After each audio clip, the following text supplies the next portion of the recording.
Minnesota looking for a call there as Peter Slad comes up to grab the ball and he'll go with a pass out to number 11, Albin Nilsson. Fun part about that is Schlad and Rovinen were teammates in year one of the NAFL. Both of them playing for the champion Florida Vikings that year. Now find themselves pitted against one another this afternoon.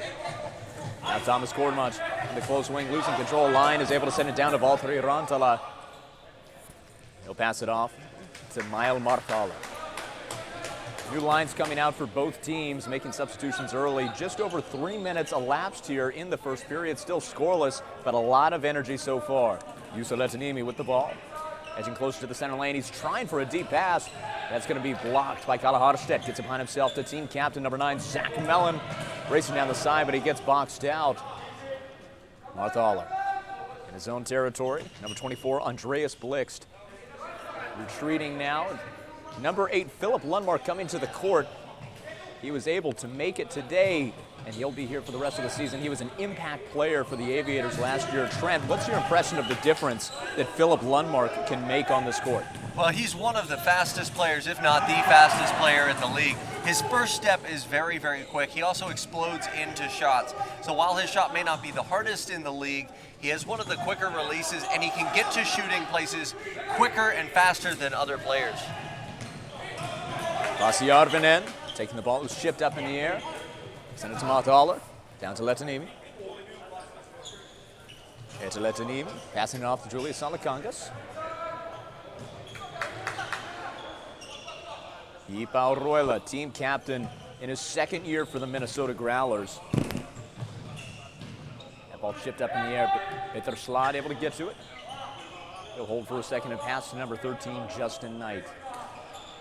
One of the adjustments made by the Aviators is to move Alejandro to this second line, to the Canadian line, and Matt Smith, a beautiful deflection.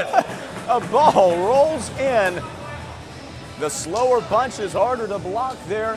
The ball rolling past Pasi Arvinen for an Ohio Aviators goal early.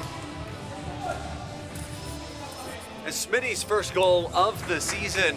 And really, that's just an unfortunate bounce. I would love to give you some expert commentary on why and how that ball went in. But realistically, Smitty's stick is so quick, he was just able to enact a little backhand flick above Pasi Järvinen. And that's something you can do with a more aggressive goaltender like Järvinen. He's going to come out, really try to force the issue on those bouncing balls in and around the goalkeeper area. And that time Smith able to take advantage. He had Alejandro coming in off the weak side, and maybe that distracted Järvinen a little bit as well. And now Ohio looking to continue that momentum. They're coming off of an intense battle yesterday, an overtime loss to the Fresno Force. They played very energetically yesterday. They're certainly going to be looking to prove themselves and show why that energy deserves a win today. Kalle Brorsen able to recover there after an Åkesson boxes out lane. Shot attempt wide right. Now Hugo Rovinen on a fast break. Kornmach, the breakaway defender, and he'll save it with his stick off the shot attempt there by Fuchter. Brorsen in traffic, in center space. He'll pass it back to Albin Nilsson to try and slow things down. Tom Fuchter not letting up, bringing a heavy press here. All rolling to Slad. Fuchter now able to take possession, the press paying off. Kalle Harstedt battling to get the ball out from behind his own goal. Now it's Andreas Blixt on the close wing. Attempt goes off the legs there of Korhonen. Tuukka Korhonen working there with Marthaler. Now both teams taking time for substitutions. Already we've seen the Aviators' lone goal is off the attack, off of the counter. We'll see if the Growlers can get one in secondary transition on this possession. They can't, but really quickly, just to make the point, the Aviators also a couple of defensive end turnovers, and that's what tied them up yesterday against Fresno. That enabled Fresno to come back. They'll be looking to lock that down a little bit more, have a little bit more focus from this point forward in the game. It's really a matter of committing to those passes in the defensive end, making sure they are firm, making sure they are low to the ground, not bouncing. You don't want to give someone a grenade, so to speak. And of course, Ohio also working to integrate new talent, taking on a lot of the Canadian line coming from the Fresno Force. They also have the addition of Felix Osterstrom to this line. It's going to be interesting to see how throughout this season they're able to work between new talent and NAFL returners, such as Lundmark there. He goes with a pass to Osterstrom. Pass down far side to Hannes Carlson. It'll go off his foot. Emily Bjernen there to capitalize. They'll go to the ground. That's going to be a hit awarded to the Minnesota Growlers, wasting no time to take it. It's Juuso Lehtiniemi getting set. Over to Bjernen. Arstedt trying to come from behind. And now Korhonen in some space. Lundmark with a skillful steal. Now in the center, being forced to the wing. Bjernen and Lundmark getting physical there on the defense. Trent, what do you think of the fact that we've got a lot of a Finnish makeup here on the Minnesota Growlers and a lot of Swedish talent, of course, for the Ohio Aviators? Do you think that's going to have any impact on this match? I think the main thing is Minnesota, all three lines are going to want to play somewhat similarly. They're going to want to draw you out long, about 3/4 court, and then they're going to want to use that space to try and make those cross-court passes. Ohio, we already saw this yesterday, but every line has a different personality, and I think that's a little bit more difficult to defend. Now, Minnesota might have a little bit more cohesion than Ohio kind of coming together. We get a penalty call, we'll see the first box play of the game, but I think with Ohio, they might be more difficult to defend as the game goes on because all three lines are going to have a different personality. All three lines are going to want to play differently and have different play makeups. Minnesota gets the first opportunity at the power play this afternoon. And Minnesota, of course, currently down by 1 after that Matt Smith penalty. They'll have the opportunity to equalize the score as they enter power play.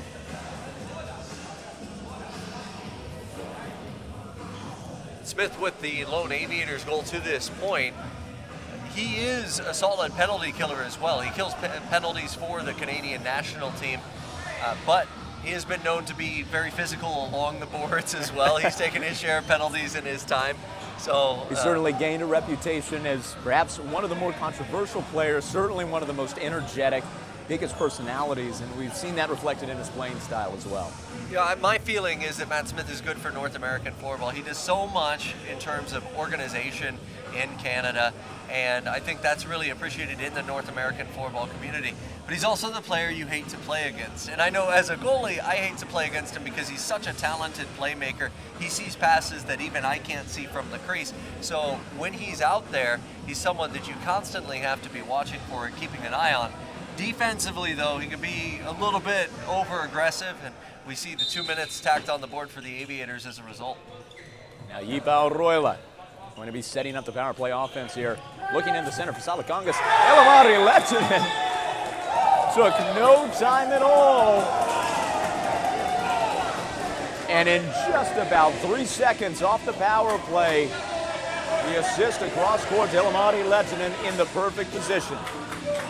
Peter Schlad will not be happy with that goal. He was slid over, his body was in the appropriate position, but his leg was a little less quick in terms of trailing his body. And as a floorball goalie, you don't have the benefit like you do in hockey of having enormous pads or a stick, so your feet really have to take up the role of sealing up the 5-hole.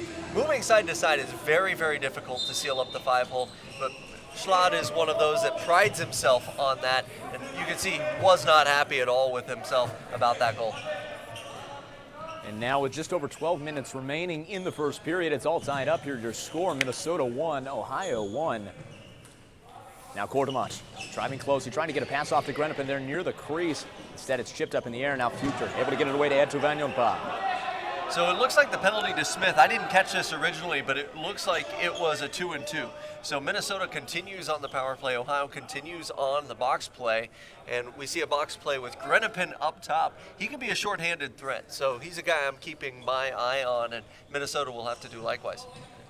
Now Future cycling around as Valtteri Rantala comes into the center lane and passes behind himself to Eetu Vanjonpää. And I apologize, Minnesota's got a player in the box as well, so I must have missed something entirely. I'm several penalties behind, so we're 4-on-4 here, which means even more empty space for Grenipen and more empty space for the Growlers' quick attack. So far, the Growlers seem content to play it back about 3/4 court, look to open up that space, but I think the Aviators are going to pin their ears back a little bit when they get the ball again. They've done so well in transition throughout the first game and a period so far, but they haven't really seen much from their set offense. And that shot attempt saved by Schlad. Now Osterstrom is with the pass over to Kalle Harstedt.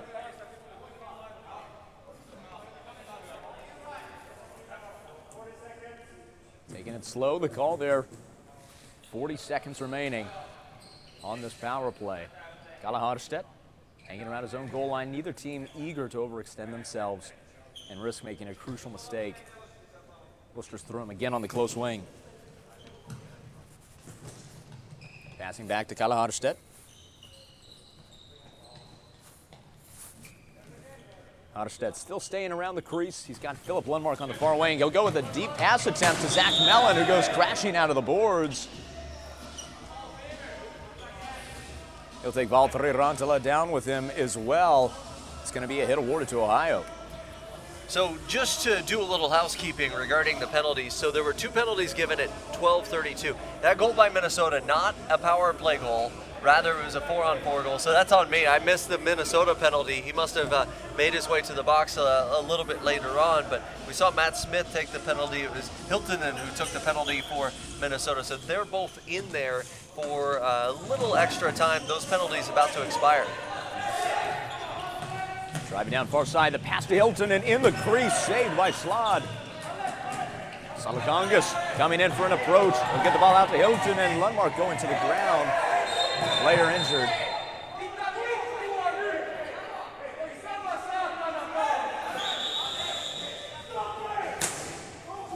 Thomas Anderson doing a great job calming things down. Obviously, we can see the pushing, the shoving, the yelling.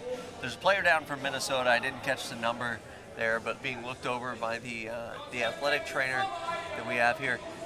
It's certainly an intense match so far. Tensions are running high. Both benches seemed almost ready to clear there for a second until Thomas Anderson was able to help each other get the best of it. That offensive possession from Minnesota was started because of what happened when the 2 players got out of the penalty box.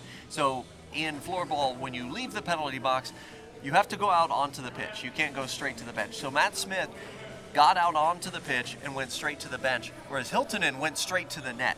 And the Ohio player switching off for Matt Smith was a second late getting over the boards. That caused that extra separation. So he found him on the outlet pass. That set up the nice to and fro. Schlad made a great save on the first chance by Hiltonen. A second one glanced off the post.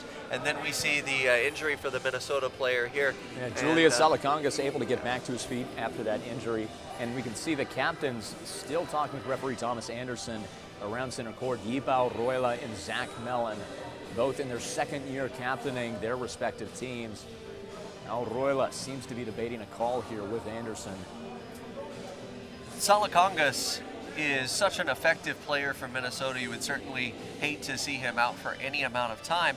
And even where he got injured on the floor there, he plays D, but he is a very active defenseman in terms of activating into the offense. He switches a lot with the wings, and so that's what makes him so difficult to defend. We saw him have a huge impact in yesterday's game against Seattle, so certainly hope he's okay as he's being attended to on the bench currently. And now after that meeting with the referee breaking up, it was all love between Zach Mellon and Yipao Roila fist bumping to close it out. Now we'll be ready to resume play here. It'll be Dita Salakongas and Cedric Grenapin on the faceoff. Recovery by Ohio, trying to chip it to Matt Smith. Kicked away there by Grenapin. Now it's going to be Taylor Walsh on the offensive. His shot attempt goes off the leg of Roila. Järvinen nearly unable to follow the ball, but he gets a hold on it. And a deep shot attempt goes on the outside of the net there. The attempt by Koronen. It's very unusual. We see back-to-back very long shot attempts, and both goalies kind of looking a little bit unsteady in terms of their handling of them. We'll see if the longer shot attempts something both teams go back to, if they go back to that well throughout the course of the game. And Salakongas able to come away with a steal. Lehtinen trying to make something of it. Matt Smith forcing him to the boards in the corner. Now Walsh, pass to Smith. Looking deep, will try to find Alejandro, kicked away there by Yipao Roila. Less than 10 minutes remaining in the first period. Still a tie game, 1-1 between Minnesota and Ohio, and certainly remaining every bit as intense. Yeah, we see on-ball intensity, but the teams have been a little bit calmer in terms of their offensive presence and offensive set. Something players from all teams told me yesterday is that I think everyone was so amped up to play that we saw a lot of back and forth, a lot of what's sometimes called lottery ball, and the teams are settling down more into what their coaches want to see from them today. Line now, facing pressure from Walsh in Ohio territory, still able to get it out to Rantala, over to Vanyunpa. Smith coming up to meet him. He'll miss the ball there for that shot attempt. Good knee work from Grenoble, trying to get it over to Smith. Little pass behind him instead of in front of him. Unable to get a shot attempt off. Now Vanyonpa trying to return the favor, rushing down the far side. Grenoble getting a stick in there and forcing the stoppage momentum. Justin Knight, Alejandro nearly able to kick it in, but Järvinen stays there. Trent, that's what Alejandro was so good at yesterday.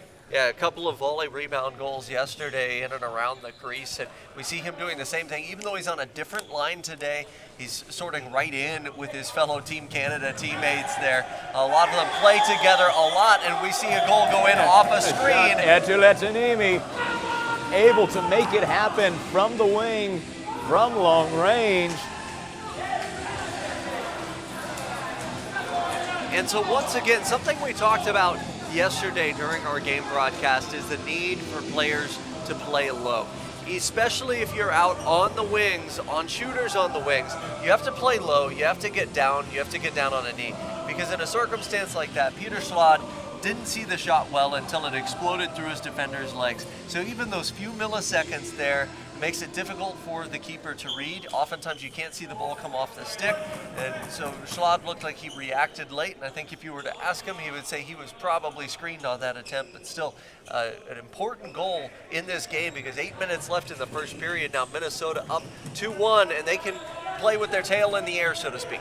Yeah, Minnesota taking the lead for the first time today after coming out and trailing early on after Ohio's first goal of the match. Lehtinen now trying to continue to keep up the pressure here. Pass gets to the crease. And now Mellon sending it down to Lundmark. This is where he shines his speed, but he's unable to get the angle. Salakangas able to keep him away. Now Minnesota once again with the ball in Ohio territory. Ipao Roila behind the goal line. Chipped up in the air by Osterström. He's got Tito Salakangas for support. He'll pass the ball out. Julius Salakangas. Shot goes off the body of Hannes Carlson. Goes over to Roila, far side. Lehtinen. Look at the pass work, unable to convert that last one to Hiltonen. Now Lundmark down deep in Minnesota territory. Roila boxing him away from the ball. It's going to be a grabbing call. Free hit here for Ohio, who's not wasting any time. That's the dimension Lundmark brings to the team, the ability to forward him the ball and create opportunities down along the boards.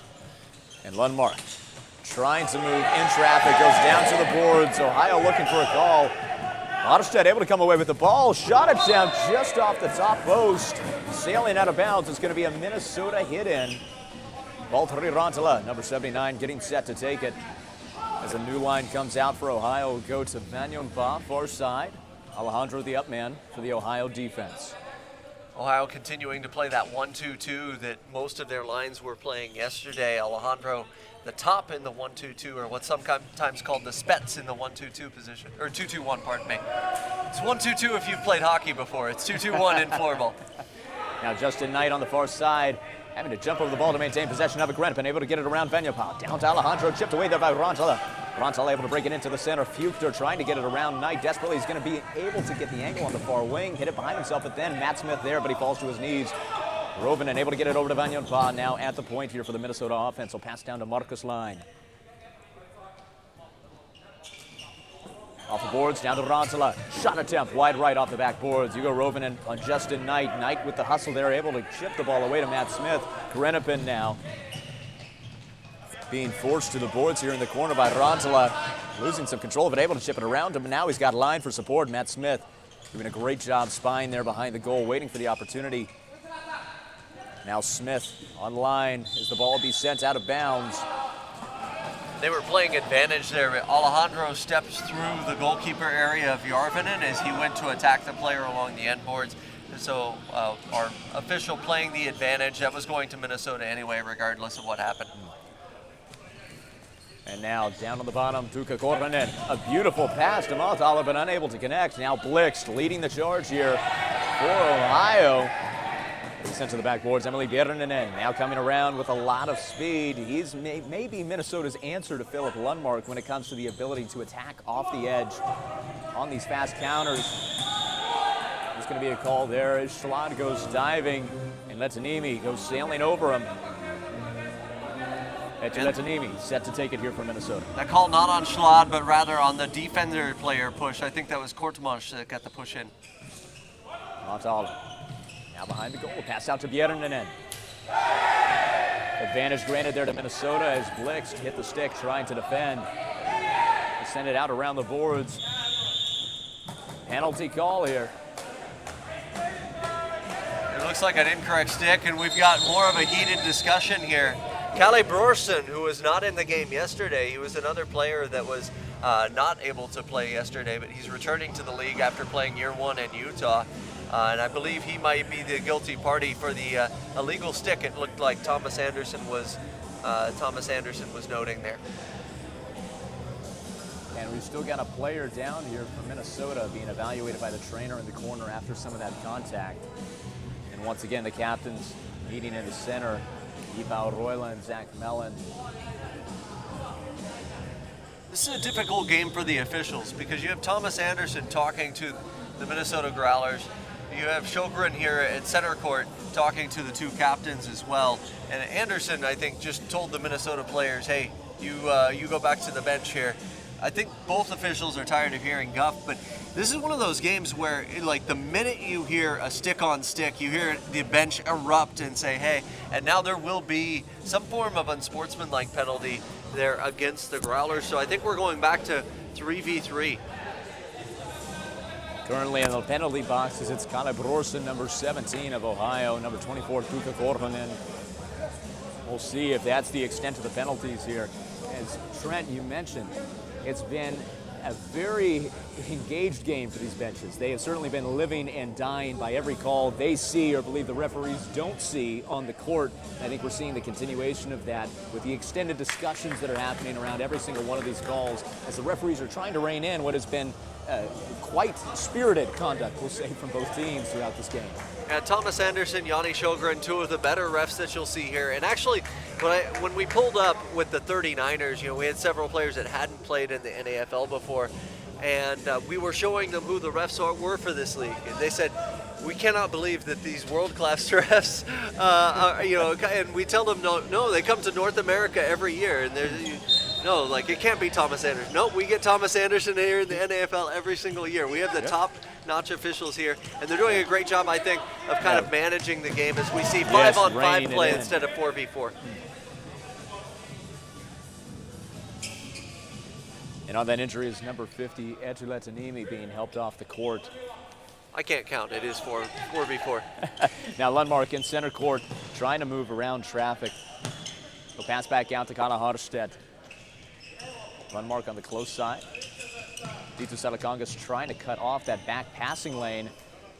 Both teams getting creative in space here with their 4v4 offense. Lundmark trying to get the angle on Julius Salakongas, being forced out to the wing. Trying to find Zach Mellon near the crease. Lundmark goes to the ground there on some contact. It's going to be a hit awarded to Ohio. He felt he took an elbow from Lundmark on a turn there, and I think was trying to exact some form of physical revenge, and Anderson all over it. Osterström going to his knees, trying to get the angle. Another hit's going to be awarded here to Ohio. Järninen staying up for a full court press here. Dito Salakongas forcing Lundmark behind his own goal. Ace of the game, speeding up here.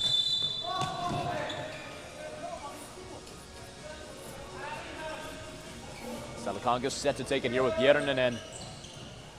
Going behind the Ohio goal. Osterström trying to guard. No goal called there. He got it in the net, but it was a high stick violation. Now Ohio with an opportunity to make the offensive. Minnesota certainly can't be happy about that one. Everyone loves the Zorro move. It looks so pretty, but you have to keep it below your knee level. And as a goaltender, we always say, like, you got to keep it below knee level, and you can't make contact with us, the goalkeeper, inside the goalkeeper area too. So it looks really pretty when done right. But it's also a play that can bring with it a host of violations as well. Matt Smith to Grenipen, saved by Pasi Järvinen. Off the attempt. Now a deep ball looking for Bjerren, and Grenipen's going to be able to get the angle there. Now Matt Smith on the wing in the center to Walsh, but Grenipen is too far inside the crease in order to field that pass. Grenipen now in a tight battle for possession against Mothaler. Matt Smith trying to get it to Walsh at the front of the crease, but it sails back. Kortmach having to be the backup man on the point. Tom Fuchter pursuing him relentlessly. Less than 3.5 minutes remaining in this first period. Minnesota still enjoying a one-goal lead, 2-1 here over Ohio. Grenipen driving, ball chipped out from behind him. Matt Smith back to Grenapin. Tight on each other. Metanimi nearly going over the boards. Hit's going to be awarded here to the Aviators. And again, a physical game, like almost a cynical style of play here from both teams. What a hit. Matt Smith and Thomas Kortmanch able to connect there in the crease. I couldn't even tell, Trent. That looked like it may have been part Minnesota as well, hitting that ball in, not expecting that fast of a pass. I'm not entirely sure whether that's going to be Kortmanch's goal or whether it'll be an own goal, but the fact remains Matt Smith is always looking for that centering pass. And as a keeper, you have to know that when Matt Smith is the one taking the corner, you've got to be able to slide out in front and take up as much room as possible. And it looked like Järvinen was simply trying to block the centering pass instead of trying to slide to the top of his crease. That's certainly one way a goalkeeper can go about defending a hard corner that's a center as well. But that time Smith was able to get it by the first line of defense, which is Järvinen, and either it went off of Kortmanch's stick or the Minnesota player's stick, but it's a 2-2 game regardless. Yes, with 3 minutes left, it's all tied up here live from Georgetown. Great stick defense there by Salakongas in the crease. And now the ball getting reset here. Delayed penalty on Ohio for playing the ball while down. Now Salakongas leading is now Montaler coming onto the court here to be the 6th man during the delayed penalty. Pass down Järvinen and back to the top. Julius Salakongas. Come down close wing, Montaler cross court. With Mantita Salakongas. Back around. Chipped away there by Philip Lundmark. Here comes the penalty. It'll be on Zach Mellon. So there was a play in the defensive end, and in floorball, again, if you're an unfamiliar viewer, you have to play the ball, or when you play the ball, you have to have at least one knee off of the ground, essentially, is what it comes down to. They say he had both knees on the ground. Sometimes it can be a knee and an elbow on the ground. That is also illegal. But they said he played the ball while on the ground. That's 2 minutes. And also, for more housekeeping, we got clarification that goal is going to be counted for Thomas Kortmanch off of that 4-on-4 goal. Now power play beginning here. Julius Salakongas working with Lehtinen on the close wing, speeding up the pace. Lehtinen coming in closer. Back over to Salakongas. Far side shot attempt from deep there. Powerful by Tito Salakongas. Will he try for it again? Nilsson coming up to meet him. Lehtinen from the center, blocked off the body of Taylor Walsh. Järvinen, nearly a high stick there, trying to hold on to possession. They'll reset around half court and pass off to Julius Salakongas. Close wing, Lehtinen back to Salakongas. Lehtinen again on the close wing.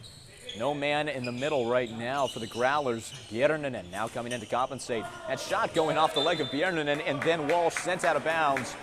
That'll be a Minnesota ball. No surprise that Walsh is here on this penalty kill. We talked during yesterday's broadcast about what a good shot blocker he is. And so far, Ohio doing a great job committing to those shot blocks from those 30-feet shots. Lehtinen once again with the ball. Minnesota biding their time, trying to find the opportunity there. Tito Salakongas shot attempt saved by Peter Schlad. Emily Järvinen goes over, blocked there off the stick of Walsh. Lundmark trying desperately to find a man to get it to, but instead just breaking up his defense. Now forced over to the side. He'll go into the boards. Ohio's bench looking for a call. Lundmark still down there after that collision. And that was something where you could see that collision coming. If collisions are side to side or shoulder to shoulder, they are allowed in floorball. And that's a situation where Thomas Anderson is saying, hey, both players were going for the ball. Both players had the right to come in for the ball, and therefore there is no penalty call. It doesn't mean that the contact hurts any less. As we can see, Lundmark is still down, and Lundmark is favoring his lower back a little bit. Able to get to his feet on his own power, but Andreas Blix still not happy after seeing his player come off the court, and certainly an impact player such as Philip Lundmark now having to take some time for that apparent injury. Play resumed there. The gentleman's face-off, sending it down to Minnesota. Grenapin heading back is number 17. Caleb Roorson comes in now to join this power play defense. Less than a minute remaining in the first period. All tied up here still, 2-2. Lehtinen back Back out to Salikangas. Speeding up the pace here to Kokorhanen. Over to Lehtinen, chipped up in the air by Grenipin before Lehtinen can get a great attempt at it. Now Grenipin sending it down the line. Salikangas able to get the angle there before Kalabrosen can. Now Emily Bjernanen in open space. He'll pass far side. Tito Salikangas.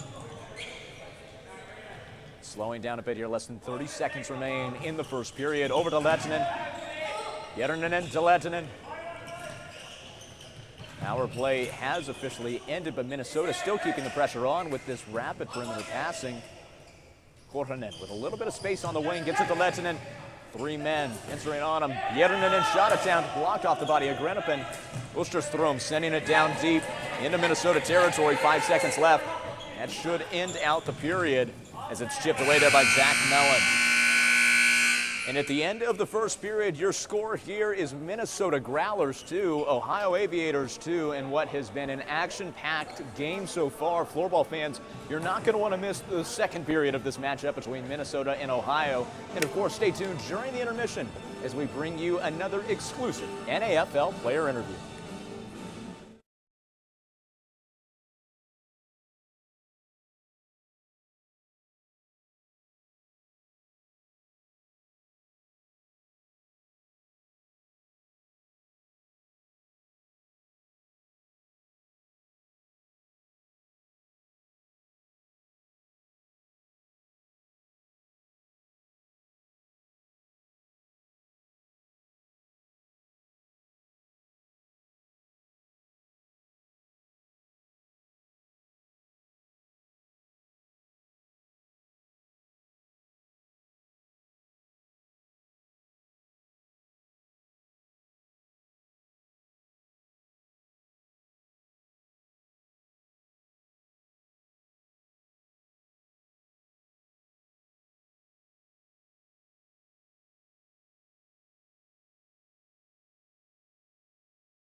Well, Floorball fans, we've just gotten done with an action-packed first period here between the Minnesota Growlers and the Ohio Aviators. I'm joined here by number 10 of the Growlers, Ilmari Lehtinen. How are you feeling after that first period? Quite exhausted at the moment. It was a hard period, hard battling, but two good teams competing each other, so it was fun. Obviously, both teams are very engaged. It's been very physical. We've heard a lot of chirping from the benches. What do you think is contributing to all of this tension that's coming out on the court? I don't know. Let's see. But okay, referees were good, but I guess the players need to shut up a little bit. So. Well, Ilmari, after an already exhausting first period, what do you think is going to be the key to winning the rest of this game and coming out on top?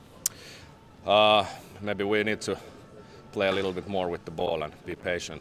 Those chances are coming, but we can't, do it too fast. We need to have patience, and the chances are coming. Very well. Ilmari, best of luck in the rest of the match. Yeah, thank you. Floorball fans, don't go anywhere. We're going to be back in less than 10 minutes with an exciting second period and what has been an incredible game so far between the Growlers and the Aviators.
Well, Floorball fans, it's almost time to head back down to the court for what's set to be an action-packed second period here. But first, we'd like to remind you about our sponsors. First of all, Finnish Bistro. The Finnish Bistro is a beloved local gem offering a full-service coffee bar, authentic European cuisine, and a delightful bakery. Whether you're in the mood for a rich cup of coffee, a delectable pastry, or a hearty European meal, the Finnish Bistro has something to satisfy every palate, located in the heart of St. Paul, Minnesota. And of course, our official clothing partner for the 2024 NAFL season is Kempa. If you like what our referees are wearing, then you like Kempa. The NAFL is also proud to announce a new floorball partnership for this season with Fat Pipe, bringing you the latest in floorball technology combined with the beautiful Swiss media yellow color. As we head down now for the face-off, it's going to be Mothaler against Grenapin here. Referee's waiting to make sure that the board is ready. Recovery there by Ohio. Trent, we saw a very action-packed first period. It's been tight play, it's been evenly matched, and it's been very physical. What do you think is going to be the key for both of these teams heading into the second period to try and come away with an advantage? Well, I think the key, honestly, is going to be to settle down and play floorball. I think in many cases during the first period, the teams were so concerned about playing one another and being physical along the boards and trying to get away with cheeky plays versus playing floorball. And if we can get back to playing floorball, we were told both of the owners talked it over. They told their teams they were going to try to calm them down in terms of the physicality. We've seen some injuries already to this point. If we can get them back to playing floorball, I think the team that does that sooner and controls their emotions will have the edge and maybe get on top by a couple of goals here in the second period. And as a note, there was a meeting always as well. Team captains Yipao Royla, Zach Mellon, both discussing with the referees, trying to make sure that everything with the situation on the ground, the situation on the court, stays happy, stays healthy, and that this is a good matchup. Mothaler drawing a call there. It's going to be an Ohio ball. New lines coming out for both teams. We haven't gotten a lot of a chance to see what Ohio's free hit schemes are in their offensive half. So I'm kind of anxious to see what play they run coming out of this free hit. And wow, an on-target shot there from Kalle Brorsen off the screen, but Jarven unable to grab it. So it lands right in his chest. There you go, Yipao Royla now, working with Tuukka Hiltunen. Andreas Blix playing up here in the 1-2-2 defense for Ohio. Down the line, in the center now to Hiltunen. Trying to get a shot off, he does, but it goes off the leg there of Slad. Thomas Kortemach now sending the ball down to Andreas Blix on the far side. Unable to get it around Yipao Royla, who's able to send it over to Ilmari Lehtinen. Gets the angle on Kortemach, driving in close, just off the post there. A close call for Ohio. Tito Salakangas trying to keep the pressure on. They'll send it around the boards. Lehtinen on the close wing. Able to weave through Åkesson and Nilsson. Salakangas shot attempt saved once more. And the shot coming in after the whistle, I don't think the Ohio players were terrifically happy about that. So it's another thing that we'll have to watch a little bit as we go forward. Tito Salakangas passes over to Lehtinen. Slot able to grab it there before anything bad can happen for Ohio. Kalle Brorsen now getting some of his first offensive action since returning to the court. Yipao Royla now on the close wing. Go across. Salakangas passing it off here as a new line comes out. Tuukka Korhonen on the far side here for Minnesota. Philip Lundmark back on the court after his injury earlier this game. Had a collision hard on the close boards, but now he seems to be back out, not favoring that lower back like he was earlier. Marcus Line goes over to Tom Fuchter. Fuchter gets the pass off to Etu Vanyonpa. In traffic, goes to the ground. That's going to be a penalty call.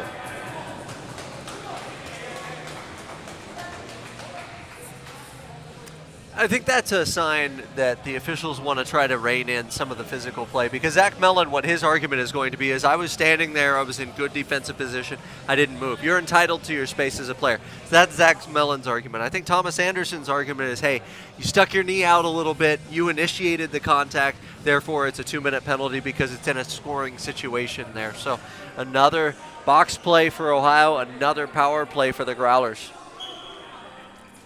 And this is going to be perhaps a difference maker here early in the second period, going to give Minnesota an opportunity to gain the edge.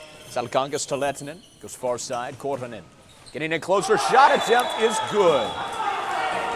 Number 24, Tuukka Korhonen able to make it early in the power play for the Minnesota Growlers.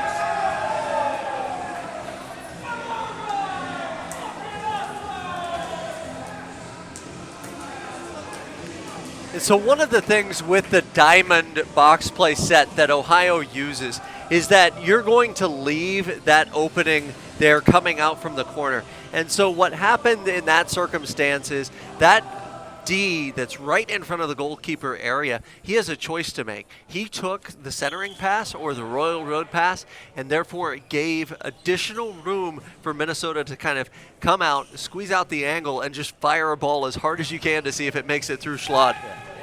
And a shot attempt there by Bjerrinen going off the foot of Schlott. It's going to be a hit in here for Minnesota with just over 17 minutes remaining in the second period. Your score is now Minnesota 3, Ohio 2. Going back to that goal, credit goes to Koronen for figuring out that there was space there to take. A beautiful save by Schlott, moving side to side as well. Letsanimi able to get the ball away. Facing pressure there from Walsh in the far corner. He's got support there from Auroila. Knight coming up to meet him now as he cycles closer on this wing. Grenapin chipping the ball. It goes up and away. It's going to be an Aviators hit in here. Justin Knight set to take it here as Minnesota retreats to around half court. Cedric Grenapin coming up. Rantala putting some pressure. He's able to get a ball out to Knight. Matt Smith with lots of open space down deep in Minnesota territory. Grenapin shot attempt with a lot of spin after a collision there, sailing out of bounds. Both teams cycling in substitutions here. It'll be Ohio getting set for the hit in. Number 17, Caleb Roorsen, getting set to take it. Roorsen across to Nilsson. Salakangas able to break it up. Letsinen unable to maintain control of the ball there. Shot attempt by Kortemanch goes off the body of Letsinen. Now number 11, Albin Nilsson makes a misstep. Nearly costly there for Ohio. The pass to Blix now in Minnesota territory off the boards. Olkesson goes to Blix in the center. Finds his way to the crease with Kortemanch. He's down on the ground. Pasi Arvonen able to grab the ball. Send it down the line. Korhonen. Ball stolen by Nilsson.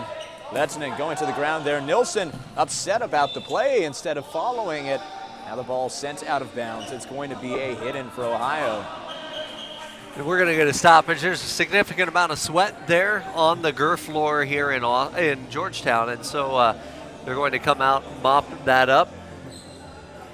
I think Ducky from the Austin Floorball Club gets the call here. He, by the way, scored an evil goal against me last week. I was just messing around with them a little bit in pickup, and he had a far post goal that was pretty remarkable. He's getting directed to the spot by Thomas Anderson.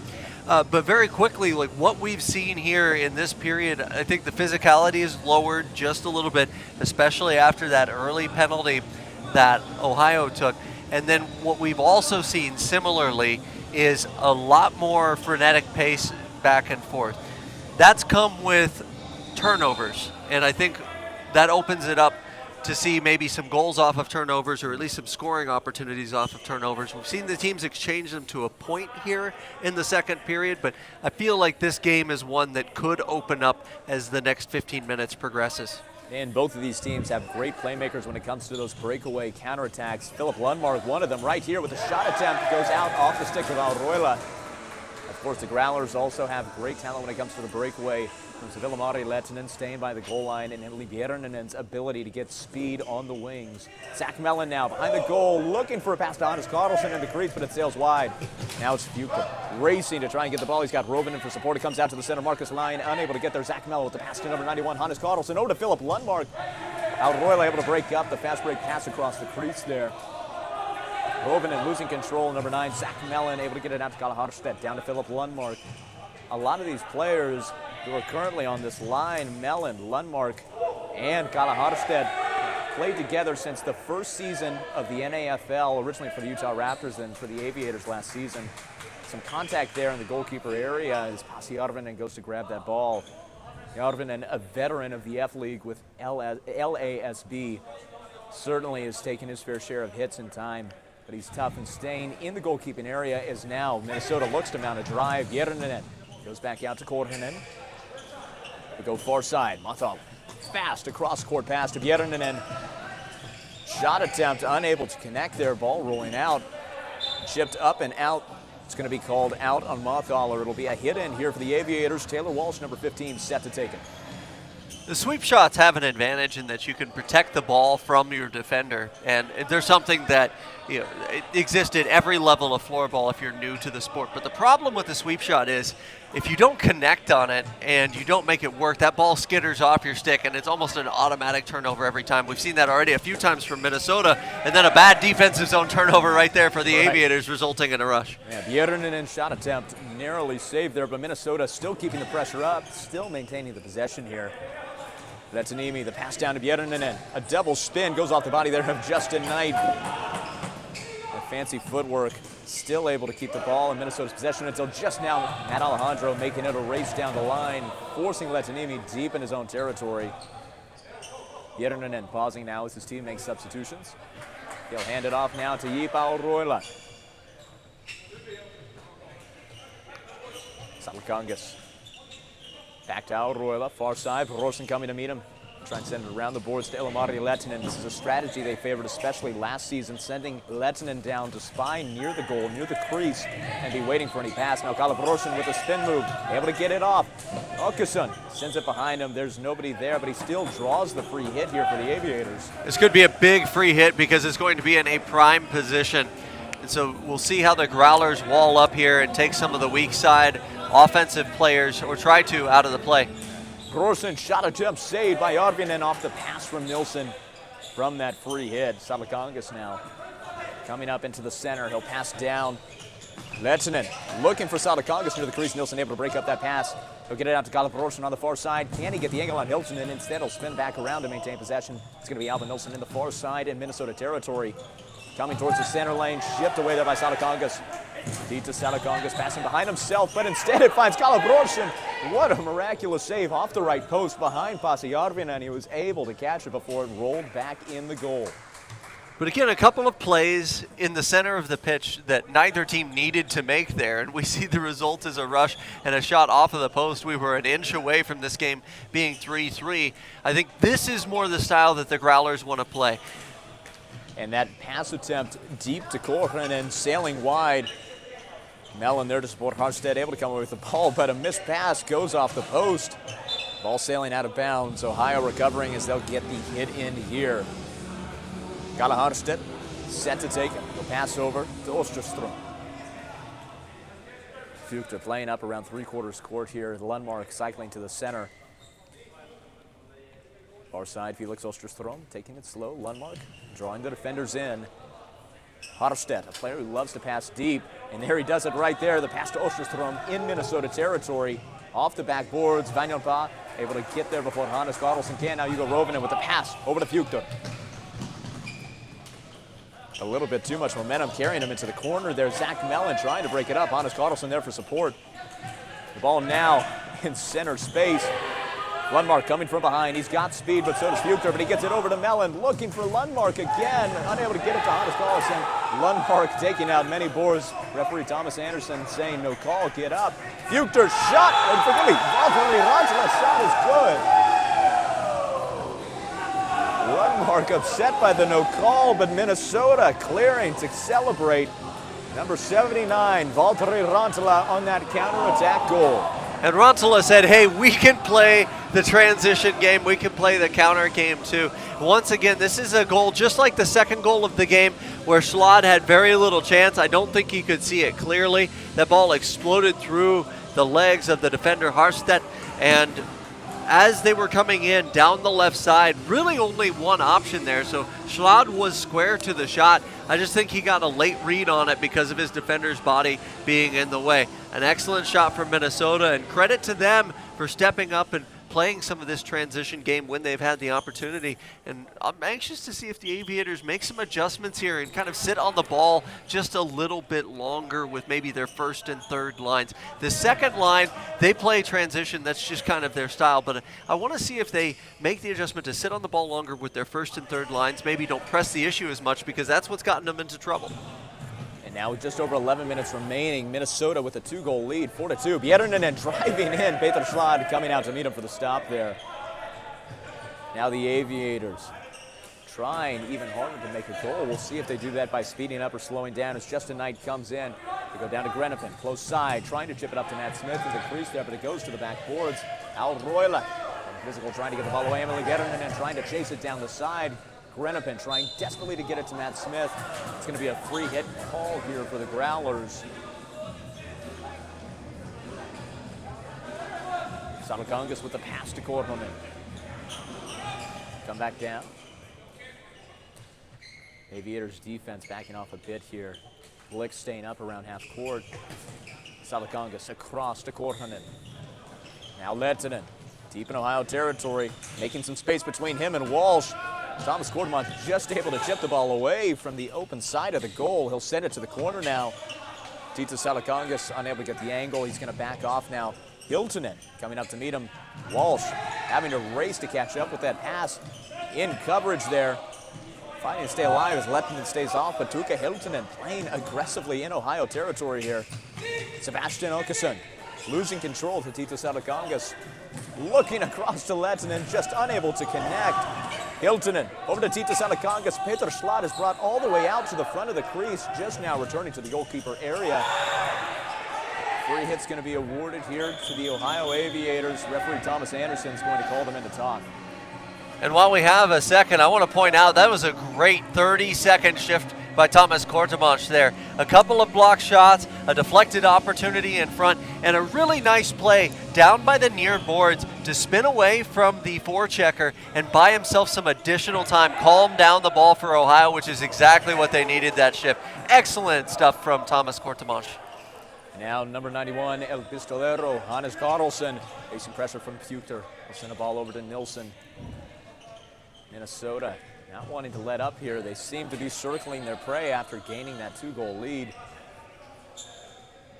Now Puter starting to play back. He's watching that passing lane with Philip Lundmark, number 8. Kalle Harstedt coming out in the center. Deep pass, looking for Mellon by the crease. Al Roila able to break it up. A battle of the captains back there. Rovinen gets it over to Marcus Line. Harstedt in line, heading to the corner. Puter for support. They'll send it out exactly where Zach Mellon is, and the Growlers aren't. Philip Lundmark now to Hannes Carlson. Shot attempt off the body of Järvinen, wasting no time, getting it to Puter. He has full confidence, but Peter Schlott able to come out to the front of the crease before he's able to get a shot attempt off. Now number 7, Kalle Harstedt over to number 91, Carlson on the far side. Broken up there by Al Roila. Petro Vanjonpa able to recover. Philip Lundmark not letting up just yet. Now he'll start to retreat as Yip Al Roila is ready to lead this offense from the far side. Pass it off to Tuukka Korhonen, looking to take advantage almost of the Ohio substitutions, but he doesn't have any support down there, so he'll send it to Emily Bjernen.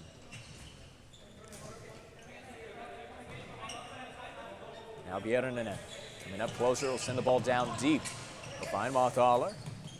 Back to Korhonen. Cross-court pass, he'll find Juuso Lehtiniemi. Shot attempt by Mael Marthaler, sailing high over the goal. It's going to be an Aviators hit-in. We saw that, the prototypical Minnesota Growlers possession there. Draw the defenders out a little bit further in that three-quarters court set and then open up that cross-court pass about 30 feet from the net going right to left. Excellent shot opportunity. Shot just wasn't on cage. Justin Knight here getting the ball out to Taylor Walsh. Minnesota just now starting to release as Bjernen gives the single to Rantala. Grenipen looking down the line. Smith, Alejandro shot attempt. High left out of bounds. It'll be a Minnesota hit-in. Just over 7.5 minutes remaining in the second period. Minnesota still up 4-2. Yip Al Roila from the crease. Will go to Hiltunen far side. Now close wing. We'll go to Salakangas. Back over to Al Roila.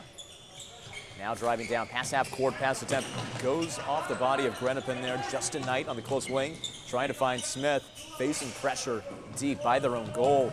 Hiltunen able to break up Walsh's run, come away with the ball. Tito Salakangas shot attempt, sailing on the ground wide left, going to the boards. Justin Knight spinning around, trying to get the angle on Lehtinen, who has the physical advantage there. Free hit's going to be awarded to Minnesota.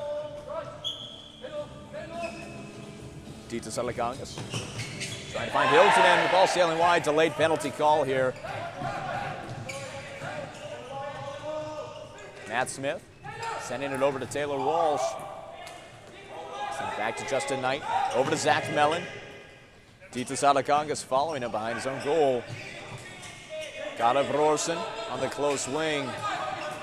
Ohio's biding their time here with the delayed penalty. Yeah, they're trying to change on the ball to get their 6-on-5 personnel out is what's going on. I heard Zach Mellon call for it the minute the penalty was called by Thomas Anderson.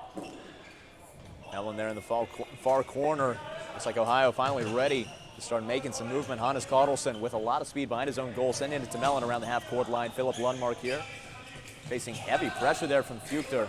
Nilsson gets it out. It'll hit Titus Alacongas, and that's going to be the penalty call here against Minnesota.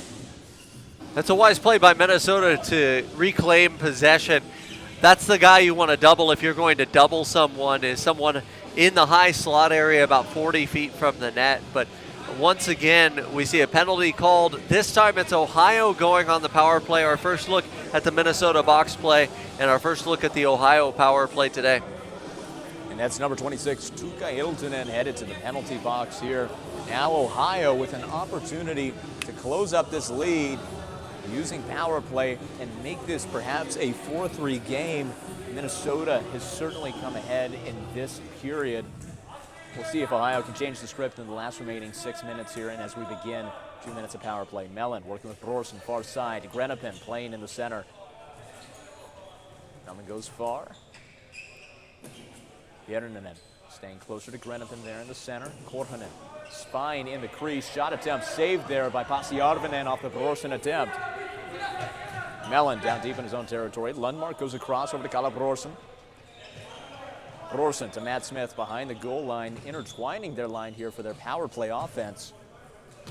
Matt Smith around the wing, cross court to Brorson.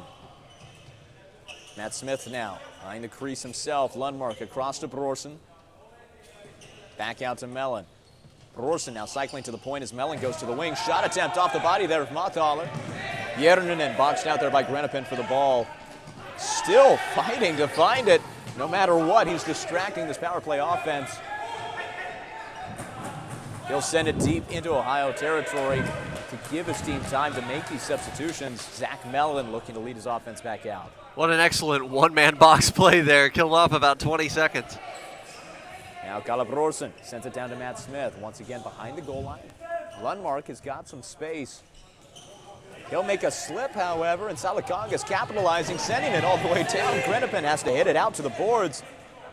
It'll be sent once again all the way around the world in Ohio territory, granting Minnesota even more time. Less than a minute remaining here in this power play. Kyle Brorson goes out to Mellon. Grenapin back to Mellon. Minnesota more spaced out. Shot attempt by Lundmark just off the left post. Brorson facing a physical Valtteri Rantala on the far side. Lundmark's shot sails wide again off the backboards, sent deep into Ohio territory. And power play has ended. Minnesota survived. Hiltunen heading back out onto the court. Salakongas over to Rantala. Using the distraction, the chaos to their advantage. Valtteri Rantala comes away with another goal. You know, it's so often that you see a goal right after a successful box play. Not only because you get the momentum off of the successful box play, you're pumped because your teammates have blocked shots and so forth, but you often have an odd man rush going the opposite direction after the guy gets out of the box. We saw an offensive opportunity for Minnesota earlier when two players went out of the box, one for each team, and now they were able to make things work again. Just the extra player on the floor not accounted for by Ohio resulted in that rush and no chance for Schlott, the keeper. After that Valtteri Rantala goal, Minnesota increasing their lead even further right after surviving power play. 4:08 left to go. Your score, Minnesota Growlers 5, Ohio Aviators 2. Heading down now for the face-off. It'll be Åkesson up against Mahthaler. Recovery by Ohio. Nilsson taking it back towards the crease. Far side to Kortmach. Back to Nilsson now in the center lane. If you're Ohio right now, just in terms of game theory, your goal is, hey, let's win the next 4 minutes. Let's win 1-0, 2-0 the next 4 minutes. Rome wasn't built in a day. Get something positive going into intermission, going into the third period. But I think this next 4 minutes is going to kind of determine this game for Ohio, because if they can get something positive going, then, hey, there's going to be some positivity in the locker room. But if they allow Minnesota to get another goal, might not look so good in the intermission there. Well, and with how much back and forth we've seen this period, as the pace has increased, that has meant the momentum is an even bigger factor here in how this play has gone. With a lot of the back and forth, Minnesota's been able to keep the momentum even on Ohio's counterattacks. And that's going to mean also in the third period, a big concern is going to be energy. So you have to start worrying about, as these teams, which lines am I running, who am I going to wear out, who do I want to rest before that third period. And that is a benefit for both of these teams. They both have third lines that they've been using with regularity. But right now, the Ohio third line has pretty much just tried to hold on defensively. And we see here a turnover by said third line. That's Anemi over to Marthaler, just saved by Schlad. Hannes Carlson trying to get it out to Alejandro, who sends it straight to the stick of Juuso Lehtiniemi. Tuukka Korhonen taking a pause, back towards his own goal. He'll swap out as Yipao Roila takes the helm. Down to Satakangas, close wing. Satakangas now cycling to the middle. Hiltunen drawing defenders in, and then he'll take the pass in the center. Shot attempt goes off the body of Justin Knight there. Taylor Walsh taking it for the Aviators, but he'll lose possession over number 10, Ilmari Lehtinen. Knight able to chip it away with some smooth stick work. Taylor Walsh taking it behind the goal. If you're Minnesota, the opposite side of that game theory is you want to try to hold the ball for as long as you can here for the next 2 minutes. Make Ohio feel like they're completely out of the game. A goal is a bonus, but if you can just play keep away from Ohio, that's going to have a negative effect on the Aviators as well. And Matt Smith's pass deflected there by Roila, sending it straight back behind Ohio's goal. Walsh to Smith. Knight not expecting the pass. This is it in the middle. Tito Satakangas almost trying to capitalize on it and cut off that back passing lane. We'll go to Grenapin behind him again, having to lose some momentum as we enter the last minute and a half of the second period. Knight goes across, finds Walsh. Off the board, Smith in the center. Knight over to Grenapin. Shot saved by Pasi Järvinen. Järvinen sends it over to Markus Laine. Yipao Roila sends it over to Tuukka Korhonen. That was a classic positional save for Järvinen. Just had his body in the right position, let the ball hit him, and collect the rebound. Taylor Walsh with a body block on the shot there. Grenapin and Lundmark on the fast break. Grenapin to Smith, chipped away by Eetu Vanjonpää. Järvinen able to recover and send it to Hugo Rovinen. Walsh taking that pass that sailed wide. Walsh to Smith, chipped away by Korhonen. Lundmark still able to get there 2-on-1. Slapped to the boards by Markus Laine, able to get it out to Tom Fuchter. 2-on-1 in the opposite direction as Matt Smith gets it down to Philip Lundmark in the corner, deflected off the body there of Tuukka Korhonen. 30 seconds remaining in the first period. That'll be an Ohio free hit here. Lundmark sends it down to Osterström. Hannes Carlson, back to Kalle Harstedt. Kalle Harstedt in the center to Lundmark, far side to Osterström. Ohio looking for the last shot. 15 seconds remaining here, still biding their time. Kalle Harstedt over to Philip Lundmark. 10 seconds left. They'll try to pass down to Hannes Carlson, missing some power and having to look elsewhere. That pass deflected by Fuchter. Great defense. It's going to stop Ohio from making another offensive look here. And at the end of the second period, your score, Minnesota Growlers 5, Ohio Aviators 2. And what has been an exciting continuation of this matchup. The third period to this game is going to be can't miss, Floorball fans. So stay tuned as we'll be back in less than 15 minutes with more Floorball action between Minnesota and Ohio. And of course, stay tuned during the intermission as we bring you another exclusive NAFL player interview.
Well, Floorball fans, we've just gotten done with another intense period of play here between the Minnesota Growlers and the Ohio Aviators. I'm joined here by number 79, Valtteri Rantala. How are you feeling after that second period? Feeling good. It was very nice to make a couple goals. I think it was because I have my teammate stick, so it was really good. What was going through your mind for both of those goals? What was your thought offensively to create that opportunity? I don't know. It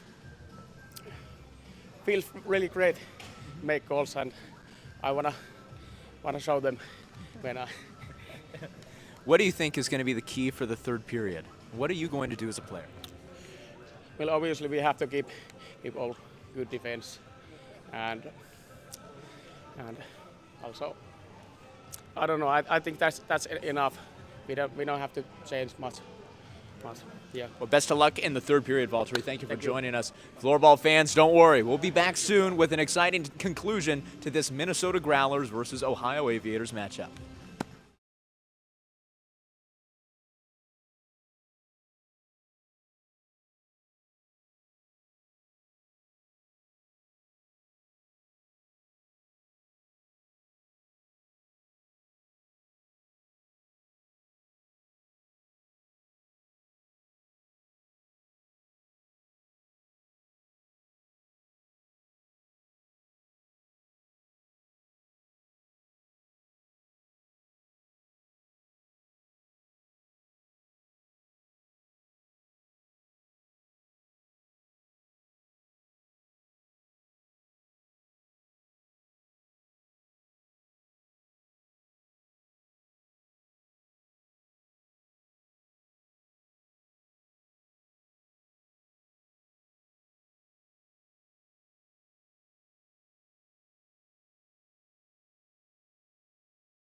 Well, floorball fans, it's almost time to head back down to the court for what's set to be a great third period of play here between the Growlers and the Aviators. But first, we'd like to remind you about our sponsors.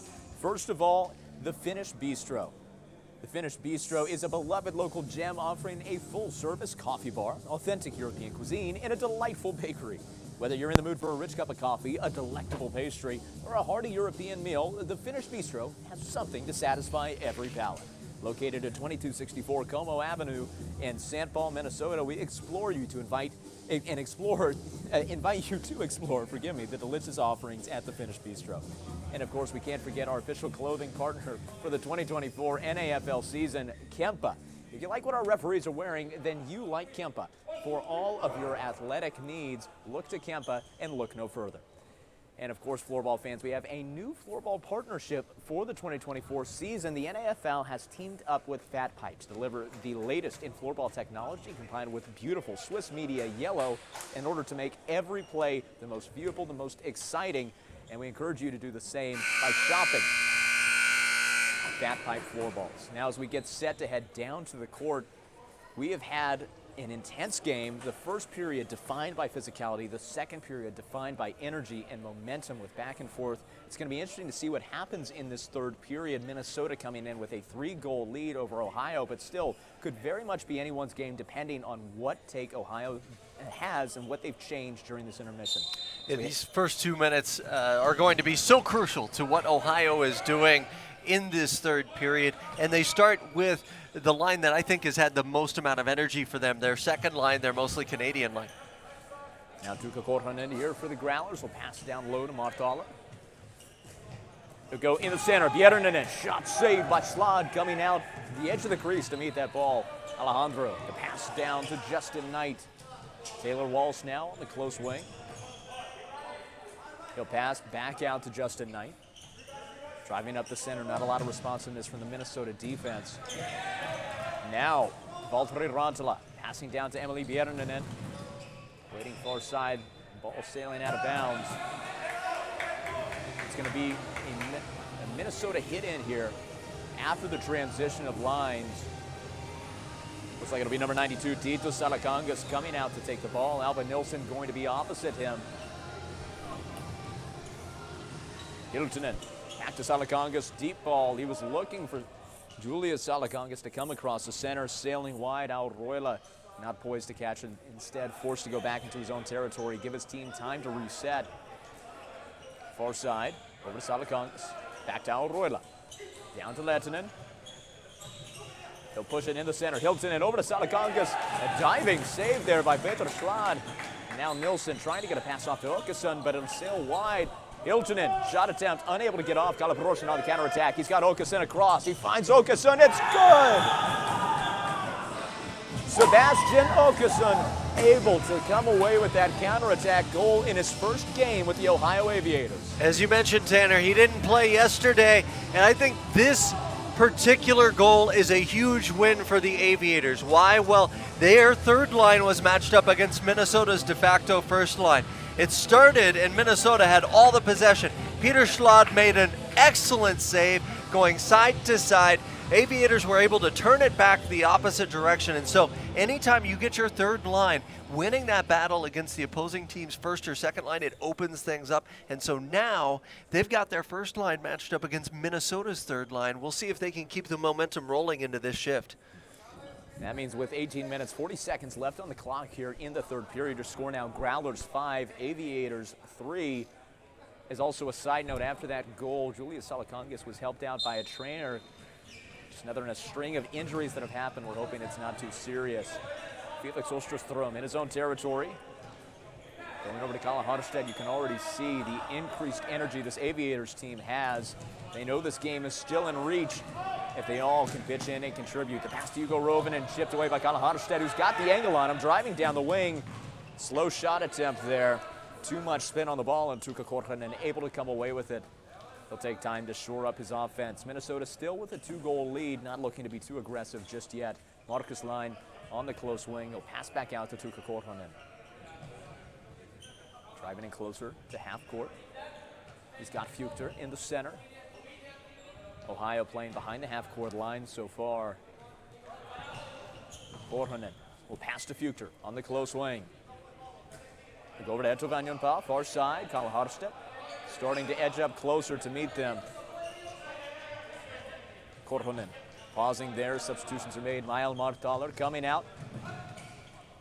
Not going to be too aggressive while Ohio makes substitutions. Alejandro now the up man on the Aviators defense. And see there, Minnesota's third line basically won that shift against the Aviators' first line. They were able to hold the ball for a long period of time, change on the ball, and now they've got the upper hand in terms of line changes. Now Matt Smith losing control there as the ball's rebounded off the boards. Taylor Walsh in the back there facing off against Letanimi. Chipped up, looks like a bounce off the post there. Knight on Letanimi. Able to get the angle on him, spin away. Grenopin sending it right back to the boards. Peter Schlad giving the signal to slow a bit. Grenopin in the center, over to Matt Smith. Alejandro looking for support by the crease. Instead he'll go back out, find Grenopin, who passes it down to Justin Knight in Ohio territory. Rantala pressing him a bit. Whenever we spoke to Valtteri Rantala, number 79, in the intermission, he told us he didn't. Wow, Matt Alejandro, another goal for the Aviators. Off of the wing on the close approach, a lift shot high in the corner of the goal, and this is now a one-goal match. An aggressive play, maybe an overly aggressive play by Marthaler, allowing Alejandro to chip the ball past him. And for Alejandro, he's not known for his shot necessarily. He's not known for his speed of shot. What he's known for is his work in and around the goalkeeper area. But in floorball, the nice thing is the goalkeepers can only wear so much. So if you place a shot perfectly from in tight, it's going to go in. And that's what he did. He took his time, found his target, looked up, had ocular connection with the back of the net, and hit it perfectly. An excellent individual play by Alejandro, his third goal of the NAFL season. And as we've seen already this game, he's done a great job, as you mentioned, Trent, putting himself by the crease. He was finally able to be there at the right time when the opportunity presented itself. And now with just over 16 and a half minutes remaining, your score is Minnesota 5, Ohio 4, and we have got a ball game on our hands. Kalle Brorsen, the pass goes off the back there of Åkesson's leg. Brorsen able to keep it back down on the ground. Salakonga sending it down, back on the court there after that injury earlier. Shot attempt by Hilton, saved by Schlad. A close call there, nearly an attempt off the rebound. We go with the pass now to Albin Nilsson. Lehtinen trying to cut off the back pass. Brorsen losing some control there as he attempts to field it. Lehtinen stopped up there by Nilsson. The ball trampled underfoot. Hate to lose one of these nice yellow balls here. And now each one of those balls that gets flattened is like a hole in my heart, I think. Well, a trend, as we saw yesterday, one caught in the rafters. Still be a there. welcome gift to whoever is able to take it down. Now getting ready to resume play here.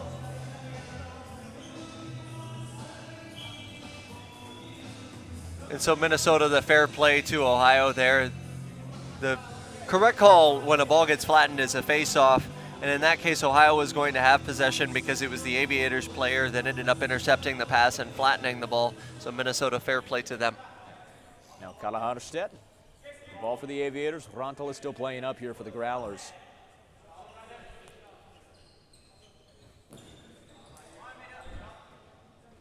Now Kalle Harstedt sending the ball down deep to Hannes Karlsson.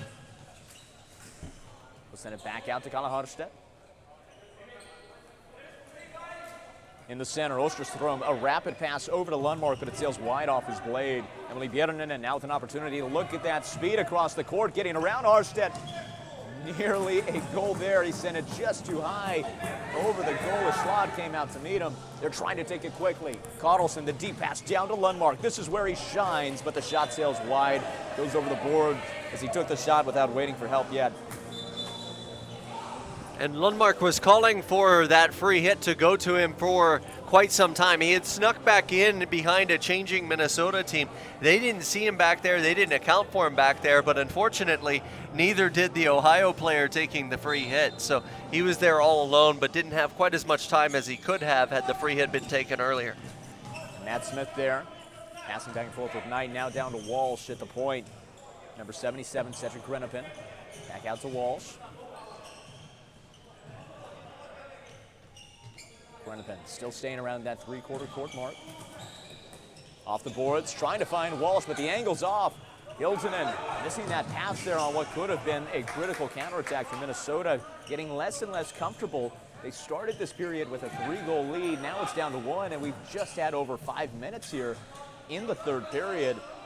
Certainly getting closer and closer. Minnesota in a position where they're going to try and regain some momentum here. Korhonen backing off there as Alejandro starts a press. Zalakangas down to Lehtinen. He'll lose control on the spin. Walsh to Smith, driving down the wing. Smith spinning back around. He'll go off the boards, trying to find Walsh. Korhonen able to get there first. Smith stopping him up, gives it to Alejandro. Alejandro sends a pass to no man. Growlers now in Ohio territory, chipped up by Grenapin. Alejandro looking to compensate. Knight driving down. Justin Knight, the Knight Rider shot attempt, goes just wide left. Alroila goes down to the ground. Free hit awarded here to the Aviators. We've seen a lot less physical third period, even more so than the second period. The first period was obviously the most physical. I think the teams have started to hunker down, play a little floorball, and we see the Aviators actually playing a little bit better once the physicality got toned down a bit. Well, and especially with the re-addition of teammates such as Philip Lundmark on the Ohio Aviators, they're certainly shifting to a skill set that favors more stick handling as opposed to raw physicality. Not so much size on their players, but skill that we see being the defining factor.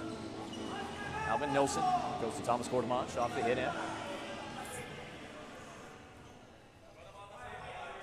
Brorsen coming into the center. Take the pass. Nilsson trying for Brorsen, but it'll sail wide. Björninen gets it over to Montaler. Sent now to the backboards. Björninen with that speed, able to get the angle around Albin Nilsson.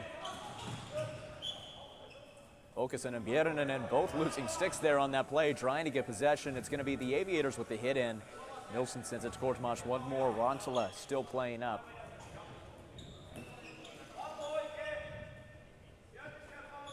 Albin Nilsson taking a pause, biding his time. He's got Kortemash on the close wing. Instead, he'll go cross court. Brorsen over to Åkesson on the break. Shot attempt goes off the stick there of Lehtinen. Stays in bounds. 2-on-1. Sebastian Åkesson trying to get it out. Now it's 2-on-1 the other direction. Trying to spin around Alroila. It's going to be a Minnesota Growlers free hit after that contact. And Åkesson, a pretty ambitious play there on the near boards, trying to go 1-on-2 for the Aviators, and it results in essentially a turnover, and now Growlers break the opposite direction. Hiltonen goes out to Korhonen. Full swing, Julius Alakangas.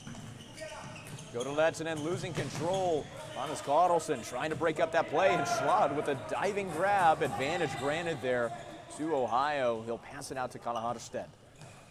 Schlad had the benefit of the advantage having been played by Thomas Anderson once again for a stick being a little bit too aggressive in on him, so he had additional time, extra time if you will, to get that pass off. It gave him a chance to survey his options, and now the Aviators will try to play from the back against this Minnesota defensive set. Lundmark taking his time. He'll go now with a deep pass over to Mellon. He was left open around the crease, but unable to field it and make an opportunity there. Yesterday's game, Mellon had a goal very similar to the setup there, where it was a nice deft deflection in and around the crease.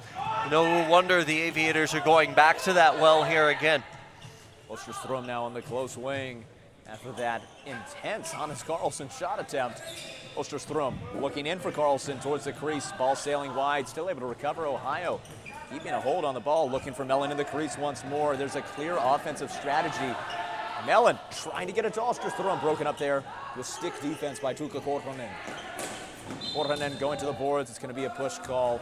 It'll be a free hit awarded here to the Growlers, hoping to break some of the momentum that Ohio's only been gaining this period. We know after that physical first period, the refs are watching the board battles extra carefully, and anytime you get that free hand into the back of another player and get it extended, it's going to be called a free hit. Alroila over to Montaler. Alejandro backing off now. Alroila far side. Lehtinen left with some space.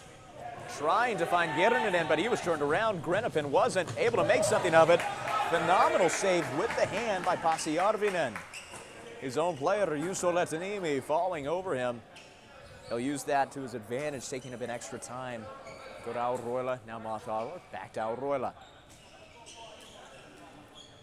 One of the things I enjoy about Pasi Järvinen is how explosive his hands are. We talk sometimes about quick hands, but Pasi really explodes, leans into that save with his torso. It enables his hand to get there a little bit more quickly, and his rebound control has been stellar to this point this game. There have not been a lot of second opportunities for the Aviators.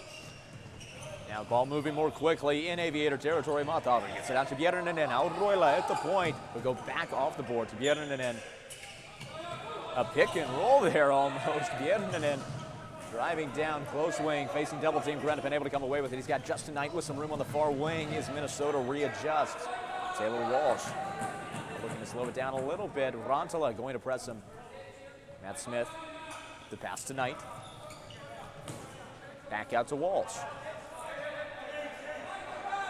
Backing off, his team making substitutions. We go to Smith in the center, passing, but nobody's home. The lights aren't on. Auroila facing off against Blixt there. Monthaler there for support as both of them get tangled up in that contact at the boards. And the pass off now, Julius Salakangis on the far side. Close wing, Tuukka Korhonen going back over to Salakangis. Korhonen sending the boards down. Tuukka Hiltunen unable to field that now. Lehtinen unable to get there for the Growlers. It's going to be Albin Nilsson on the counterattack. Cross court over to Kalle Brorsen. Brorsen looking to Åkesson. He's at the goal line now. Have to pass to make an opportunity. Across to Brorsen on the outside of the goal. A near miss there for the Growlers. Nilsson to Brorsen. Losing control off that pass that was just a bit too powerful. Nilsson unable to hold on to it either. That ball is carrying a lot of momentum right now. Deep pass looking at Tuukka Korhonen. We have less than 10 minutes remaining in this exciting third period. It's still a one-goal game, and both teams know it.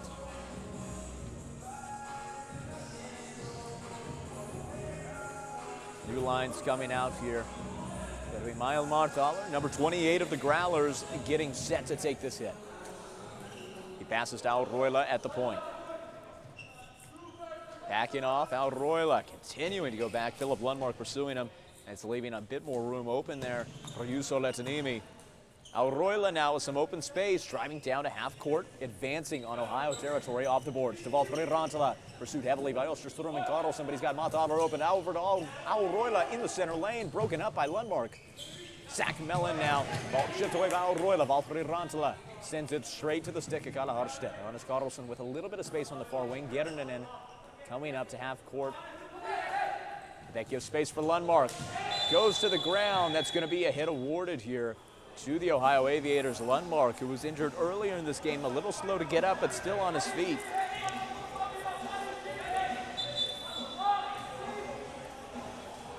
A lot of energy here from both teams. It's been a tightly contested game so far. 8 minutes, 25 seconds remaining in the third period. Minnesota's defense set up, anticipating a goal shot. That'll be Rantala on Österström for man coverage there. We're pausing first to make sure that we have some time here to mop the floor.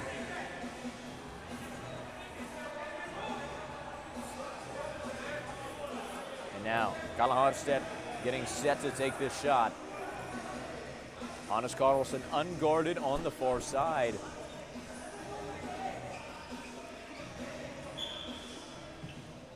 Over to Karlsson, trying for the sweep shot, but he'll lose control and send it back to his own territory. Slap pass over to Kalle Harstedt. Björninen pursuing aggressively, now backing off at half court. Kalle Harstedt, far side. Comes back down to Jonas Karlsson.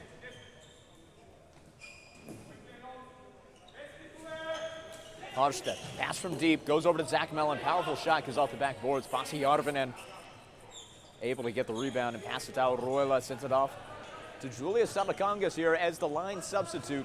Under 8 minutes remaining, Minnesota still with a narrow advantage here, but the way Ohio's been playing, anything is up for grabs. The key for Minnesota here is hanging on. Grenoble able to get the ball away from the crease there. Walsh still on the boards, battling there with Lehtinen. And Hiltunen narrowly missing a shot opportunity there.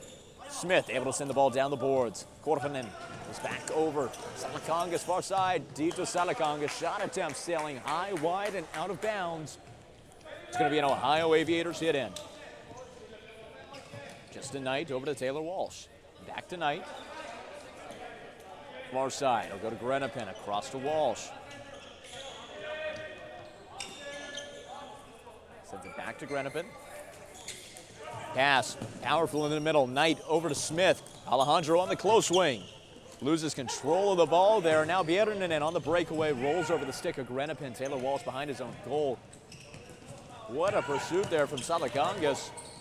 Alejandro missing the mark there. Emily Bierinen unable to come away with it. Matt Smith still playing back in Minnesota territory. He's got to be tired by now. Shot attempt there by Bierinen, unable to connect. Off the boards, Letanimi over to Auruela. Auruela backing off now as the rest of his team makes substitutions. Marcus Line onto the court now.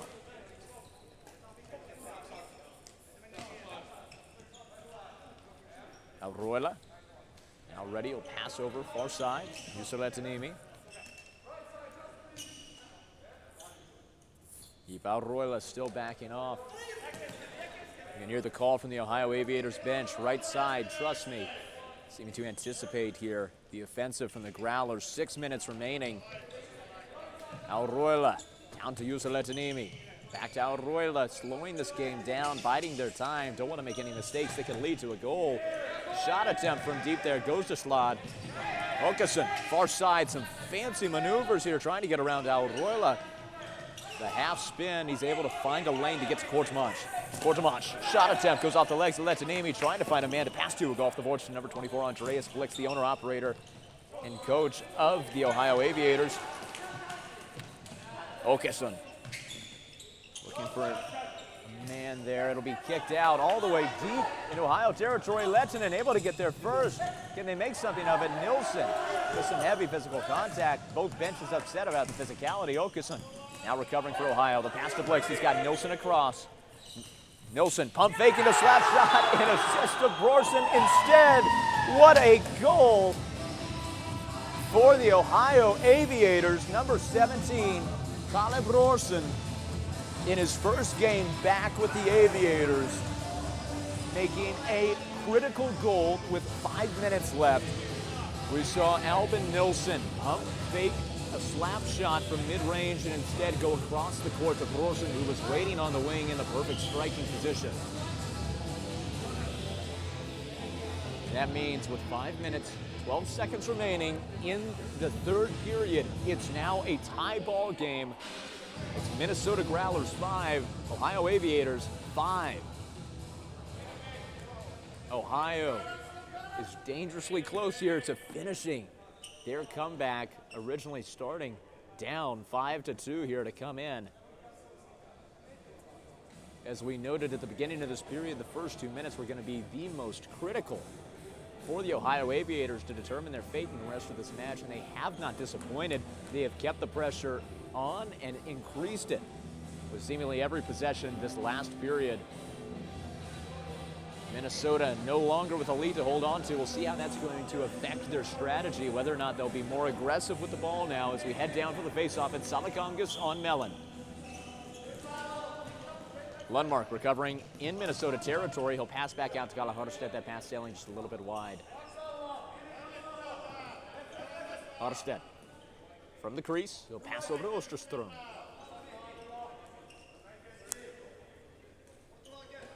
Over to Kalle Harstedt in the center. Far side to Lundmark. Harstedt comes down to Hannes Karlsson. Back over to Kalle Harstedt. Slowly working their way down the court to Mellon in the crease. What a close shot there. Lundmark able to get it behind him. Mellon trying to set up down, but the pass just sails wide. Shipped away there by Korhonen. Salakangas trying desperately to get the ball out of their own territory. Lundmark playing the press, trying to cut off that back passing lane. He'll start to release now. Tuukka Korhonen backing off, allowing his team time to make substitutions.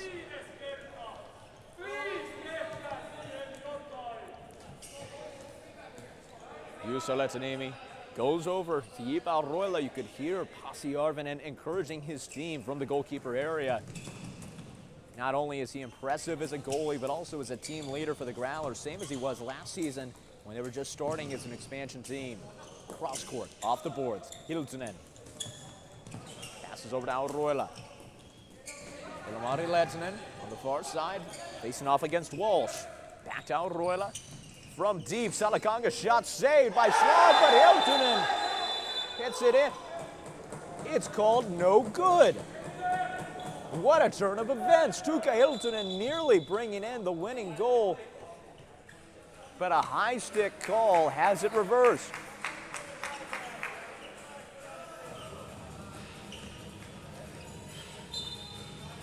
Matt Smith taking the free hit as a result from the crease. That could have been a difference maker, but Hiltonen, too overeager, almost jumping over Peter Schlad, trying to make that goal. Now 3.5 minutes left, and it's still a tie ball game. Justin Knight coming in the center lane, will pass behind himself to Matt Smith. Come down, Knight, close wing. Bartaler with a lot of energy coming to meet him. Korhonen, a lot of aggression there, trying to get the ball away. Matt Smith forcing to his own territory. Marcus Lane not letting up there on the pursuit. Cedric Grenapin now at the point here for the Aviators offense. Off the boards, we go to Smith. He's got Salakongas tight on him. Emily Bierinen able to get the angle around, but he's not going to be able to get around Grenapin. He's going to have to go behind the goal. Marcus Lane unable to get a shot attempt off there from the crease. Bierinen coming in close. Schlad sprawling out, left an open goal. It's a lucky break for the Aviators there, but Minnesota keeping the pressure on. Mothaller's shot goes off the body there of Matt Smith. Cedric Grenapin, the shot is good!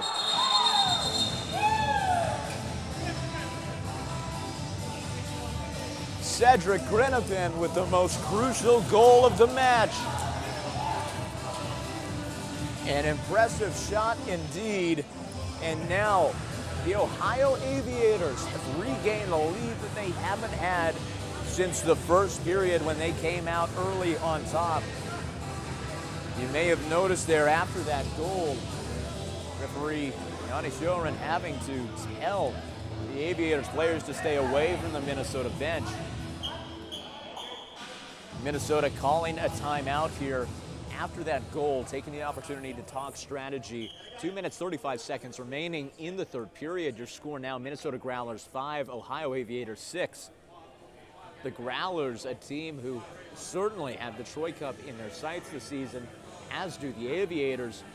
It's going to be interesting to see what they're doing here. As we said at the beginning of the match, this is going to be a matchup that we expect to possibly see later in the season, perhaps even in the playoffs. So it's an early insight into what these teams are going to try and do, as they are certainly both very talented and bringing a lot of high-energy play here to the 2024 NAFL season.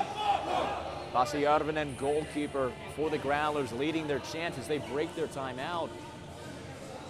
Ohio enjoying now a narrow 1-goal lead as we head down for the last 2.5 minutes of play.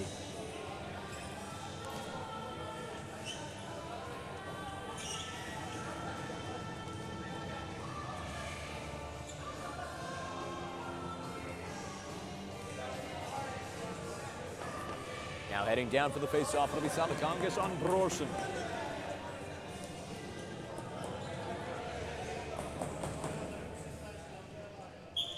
Recovery by Ohio, that's critical here, but they're facing double pincer there. Korhonen behind his own goal line, Brorsen not letting up. Auroila sends it into open space where Philip Lundmark is waiting. Look at that speed as he goes to the far wing, chipped up in the air off the stick of Auroila. Bjernen boxing out Åkesson as he goes to the ground trying to spin around. That means an advantage play granted. We're seeing an empty net here now for Minnesota, taking out Pasi Arvinen to add another field player. They'll have Julius Salakongas there at the point. Ilmari Lehtinen passes down. Tuukka Korhonen back to Ilmari Lehtinen. 2 minutes left for Ohio to survive with their lead. Pass down Salakongas over to Lehtinen. Shot attempt off the top post. That's got to hurt. Hit and awarded here to the Aviators as Pasi Arvinen races back on the court.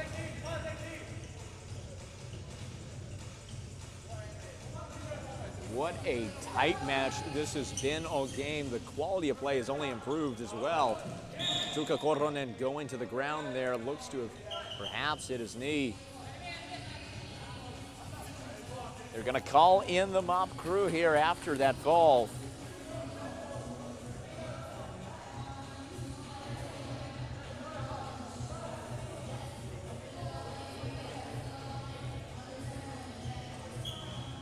And now, Titus Salakongas ready with that free hit. Julius Salakangas at the point, working that far side, passing. Now Lehtinen with a little bit more space. We'll see how Minnesota tries to rein in the passing. They've got 2 men in the middle. Bjernanen, shot rolls in.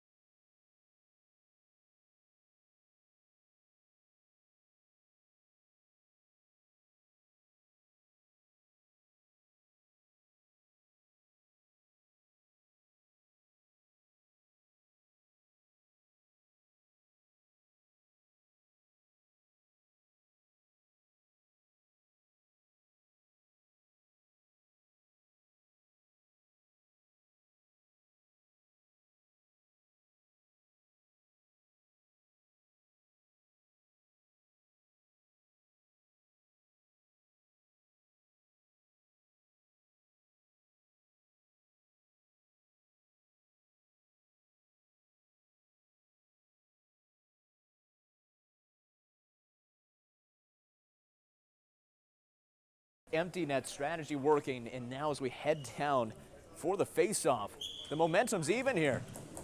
Grenoble unable to break into Minnesota territory. Auroila at the helm now. He'll pass far side. Lehtinen working with Bjernanen. With just over a minute remaining, not a lot of aggression from Minnesota so far. Auroila sneaking up towards the half-court line. Bjernanen on the backside. Auroila's got some space here on the close wing. Settled pass to Bjernanen. Getting the angle around. Grenoble driving in close, coming from behind. Slad left the goal unattended there, but Bjernanen had too much momentum to pass the ball off. Mellon is on him tight.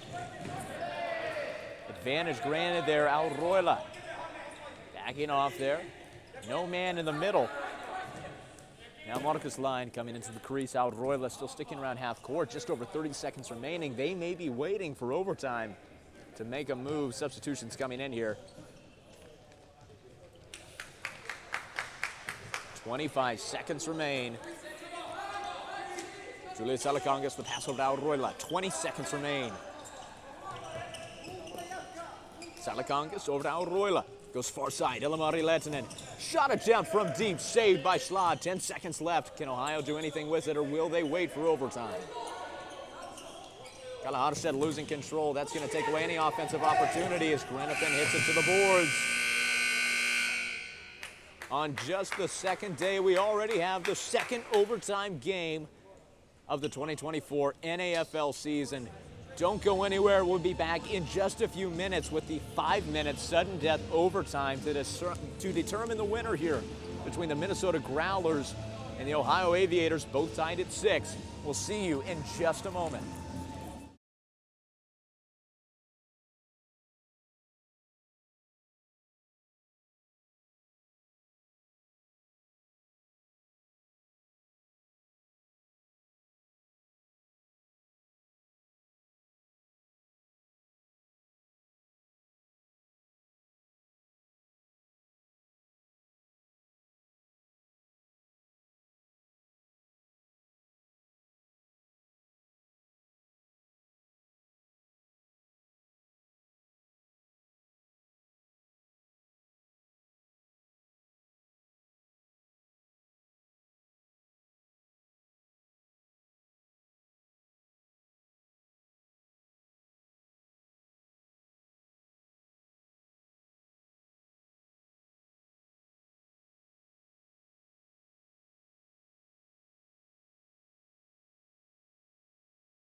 Floorball fans, it's time to head back down to the court for the 5-minute sudden death overtime between the Minnesota Growlers and the Ohio Aviators. Your score after regulation is Minnesota 6, Ohio 6.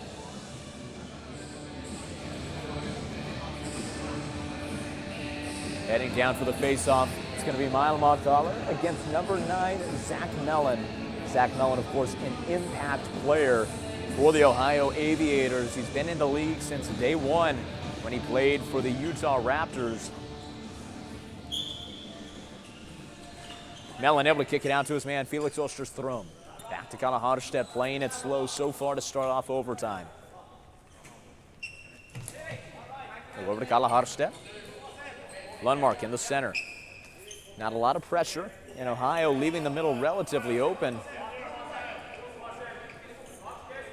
Kalle Harstedt taking his time. Magnus Carlson now rotating around to the far wing. Lundmark hanging around center court. Zach Mellon, the spy, down in the Minnesota crease. Off the boards, deep pass to Osterstrom. Minnesota blocking off the passing lanes effectively there. Now it's Lundmark in the backcourt, cycling to the close wing. He'll take it. Will he have the angle? No, it'll be chipped up into center space. Emily Bjernanen with the ball now for Minnesota. We'll go to Tuukka Korhonen. Korhonen passing it off there as the team makes substitutions. It's now Julius Salakangas, passes behind himself to Jipa Roila. Tuukka Hiltunen passes over to Elamari Lehtinen. Lehtinen facing heavy pressure from Harstedt. Goes over to Salakangas. Less than 4 minutes remain in overtime. Lehtinen off the boards. Salakangas looking for Hiltunen in close. Recovered there by Peter Slad. Second line out now for Ohio. Grenapin. Backed off there by Lehtinen.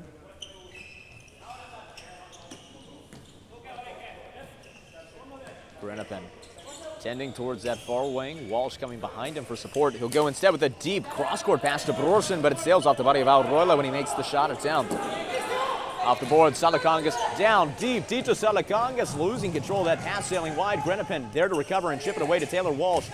Goes to the ground and takes his own teammate down with them. Tuukka Hiltunen unable to convert on what was such a dangerous moment for the Aviators, as it looked like Walsh fell over Åkesson there. Now the court getting mopped here as we get ready to resume play. After that contact, 3 minutes, 5 seconds remaining in overtime. Kalle Harstedt with that hit there to Osterstrom. We go down to Nilsson, close wing. Marcus Line, the up man here. He's got Emily Bjernanen on the far wing for the Growlers defense. Far side, Kalle Harstedt. Pausing, waiting, taking his time. Far side, Åkesson to Lundmark. It goes through both he and Letanimi's legs. Off the back wall, now it's Mathaler. Mathaler spin around Lundmark, forcing him to use the backboards for that passing at the risk of wearing himself out. We're over halfway through overtime. Still not a lot of offensive looks, but Minnesota Growlers have generally been putting the pressure on Ohio, trying to change that. Looking for Åkesson on the breakaway, but chipped away there. Great defense from the Growlers. Letanimi facing a push there from Osterstrom, no call. Lundmark breaking out into space. The pace has increased significantly as we enter the last 2 minutes of overtime. Åkesson off the boards. Shot attempt goes off the leg of Tuukka Korhonen. New lines coming out here. Kalle Harstedt passes it over to Justin Knight. Elamari Lehtinen trying to break him up, doing the same thing as Philip Lundmark. Knight looking for Mellon in the center, facing the box out from Korhonen. Knight just doesn't have the size there. He'll try and chip it up and use the skill, but Pasi Arvonen able to grab it out the air. 1.5 minutes remaining, and it's Julius Salakangas here for the Minnesota Growlers. Will pass it down to Jipa Roila. Hiltunen driving, deflected by Walsh. Off the boards, looking for Kalle Brorsen. He'll be in Minnesota territory. Kalle Brorsen losing control on a 2-on-1 there. Lehtinen also losing control. Zach Mellon, the shot sails just wide left.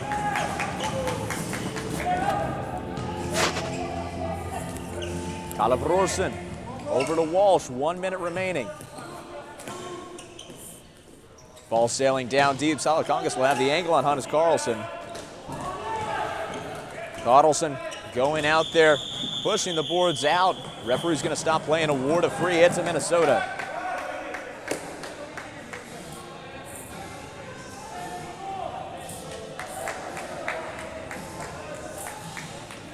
Now waiting to get the boards reset here.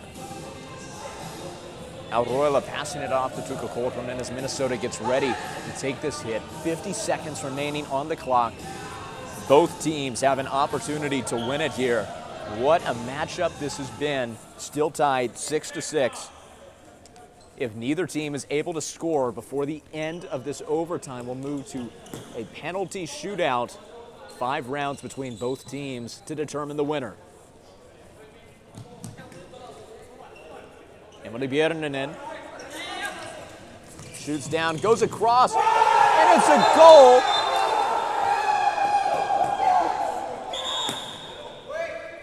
But now the referee's discussing because the goal had gotten angled out as Peterslad had been forced back in. The call still awaiting on whether or not that strike from the far wing by Minnesota determined it. They're going to say no goal.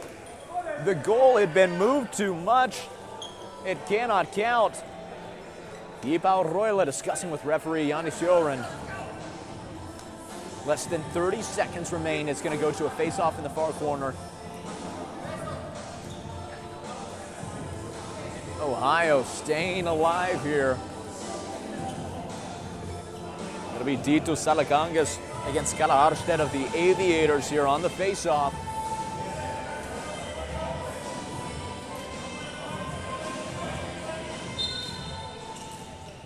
Goes to the backboards. Ilmari Lehtinen looking for an opportunity. He'll send it over. Jipa Roila's shot blocked off a leg there, sailing out of bounds. It's going to be a hit and awarded here to the Minnesota Growlers. Julia Salakangas set to take it. The pass over to Roila in center court. 15 seconds. Hit away there by Grenipin. He's got Lundmark breaking. Back to Grenipin. The shot sails wide right. Recovered by Pasi Arvinen. Player down. Injury time.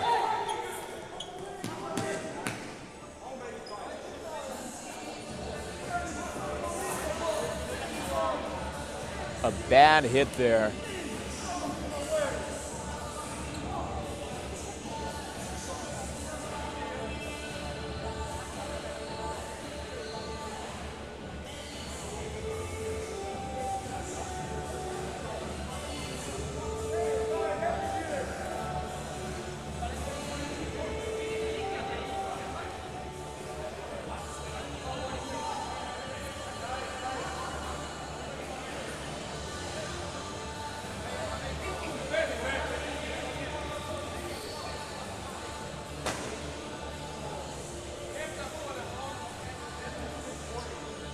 Still taking time here on that injury as number 13, Julia Salakangas, is evaluated by the trainer.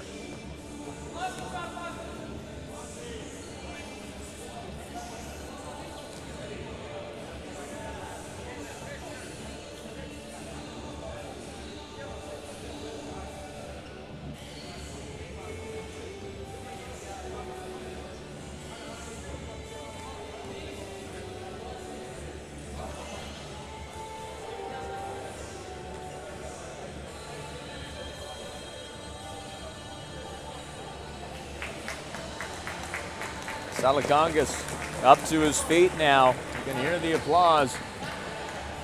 He'll head back now to the Minnesota Growlers bench. Not much time for anything left as they mop the floor off and get ready to end this overtime. Still 6-6 here between the Minnesota Growlers and the Ohio Aviators. And unless a team can miraculously score a goal in the just under 4 seconds remaining, we will go to a 5-round penalty shootout to determine the victor.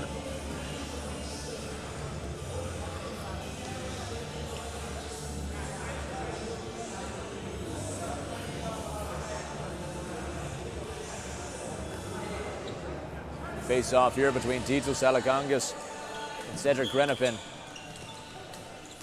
He'll send it around the boards as time expires. Floorball fans, the match isn't over yet. We now move to our first penalty shootout of the 2024 NAFL season. We'll be back in just a moment as both teams prepare for the shootout.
Well, floorball fans, it's time to get ready for the penalty shot.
Has 15 seconds to make this penalty shot.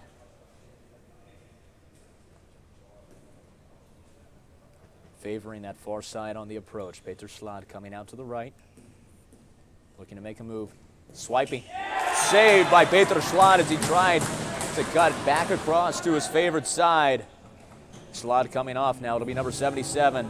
Pasi Arvinen heading to the goal is number 91. El Pistolero. Hannes Carlson gets ready to take his penalty shot. Ohio's first.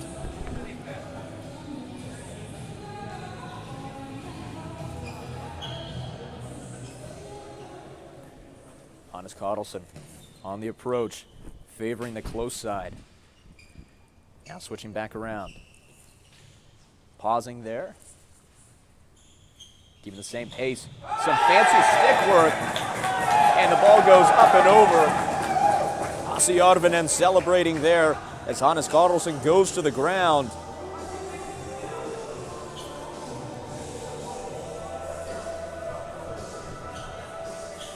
No made penalty shots just yet. Still anybody's game as number 10, Ilmari Lehtinen, comes out to take the second shot for the Minnesota Growlers. Take a quick pause as the goal area is wiped down for sweat where that collision between Pasi Arvinen and Hannes Carlson was. And with that, Ilmari Lehtinen set to take this penalty attempt, coming in quickly. Staying about dead center. Slad coming out past the goalkeeping area for this. And he'll get it back around. That's a made penalty shot for the Minnesota Growlers. Ilmari Lehtinen able to connect. The first made shot goes to the Growlers. It's up to Albin Nilsson now to come up with a response for the Aviators. Pasi Arvinen set in goal.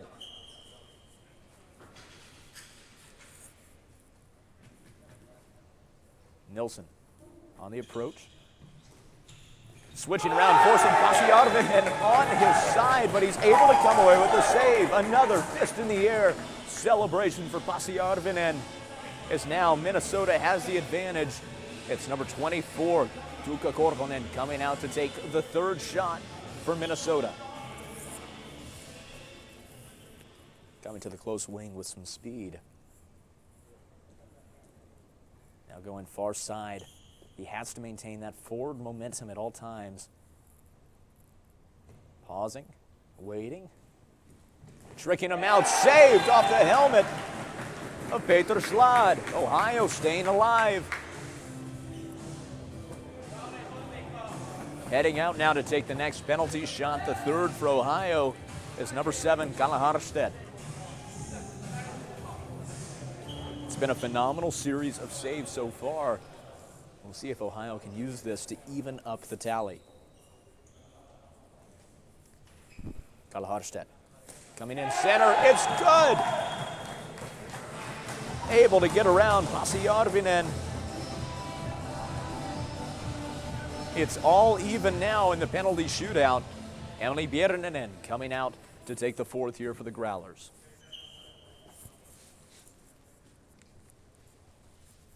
Media pace here from Bjernanen. Going wide out to the far side. An interesting approach here. Coming in close. Shot attempt from far range. He took it from the crease and made it. That's a second made penalty shot for the Minnesota Growlers. Pasi Järvinen heading back out now. It'll be number 21, Sebastian Åkesson, looking for a response here for the Aviators.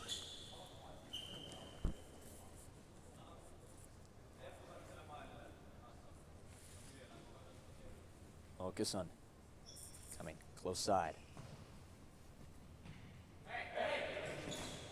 Trying to find a call there for the backward motion. It won't matter anyways. A missed shot there. Means that the Growlers can win it outright here. With a made penalty shot, there will be no way for Ohio to come back. Currently 2-1. This could make it 3-1. On this, the last shot, it's Mile Marthaler here for the Growlers.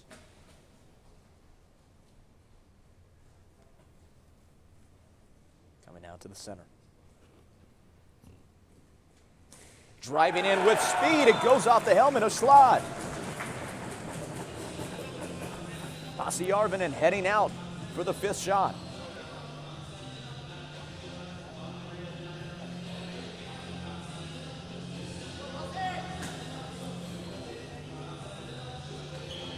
And now Cedric Grennepin set to take the last shot.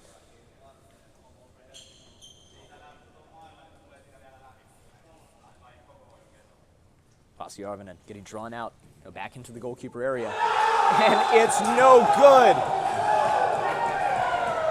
The Minnesota Growlers have won it. The first penalty shootout match of the 2024 NAFL season. What a hard-fought game this is. Minnesota now 2-0 on the season. And the Ohio Aviators fall to 0-2. Your final score here, Minnesota Growlers 7, Ohio Aviators 6, and what is a second harrowing overtime loss for the Ohio Aviators to start out their season. Floorball fans, we hope you've enjoyed this game just as much as we have. Don't go anywhere just yet. We'll have an exclusive post-game NAFL interview for you. And of course, join us in less than an hour for our exciting conclusion to today whenever the Texas 39ers take on the Fresno Force. Two undefeated teams, only one can come out with a better record. We'll see you in just a second.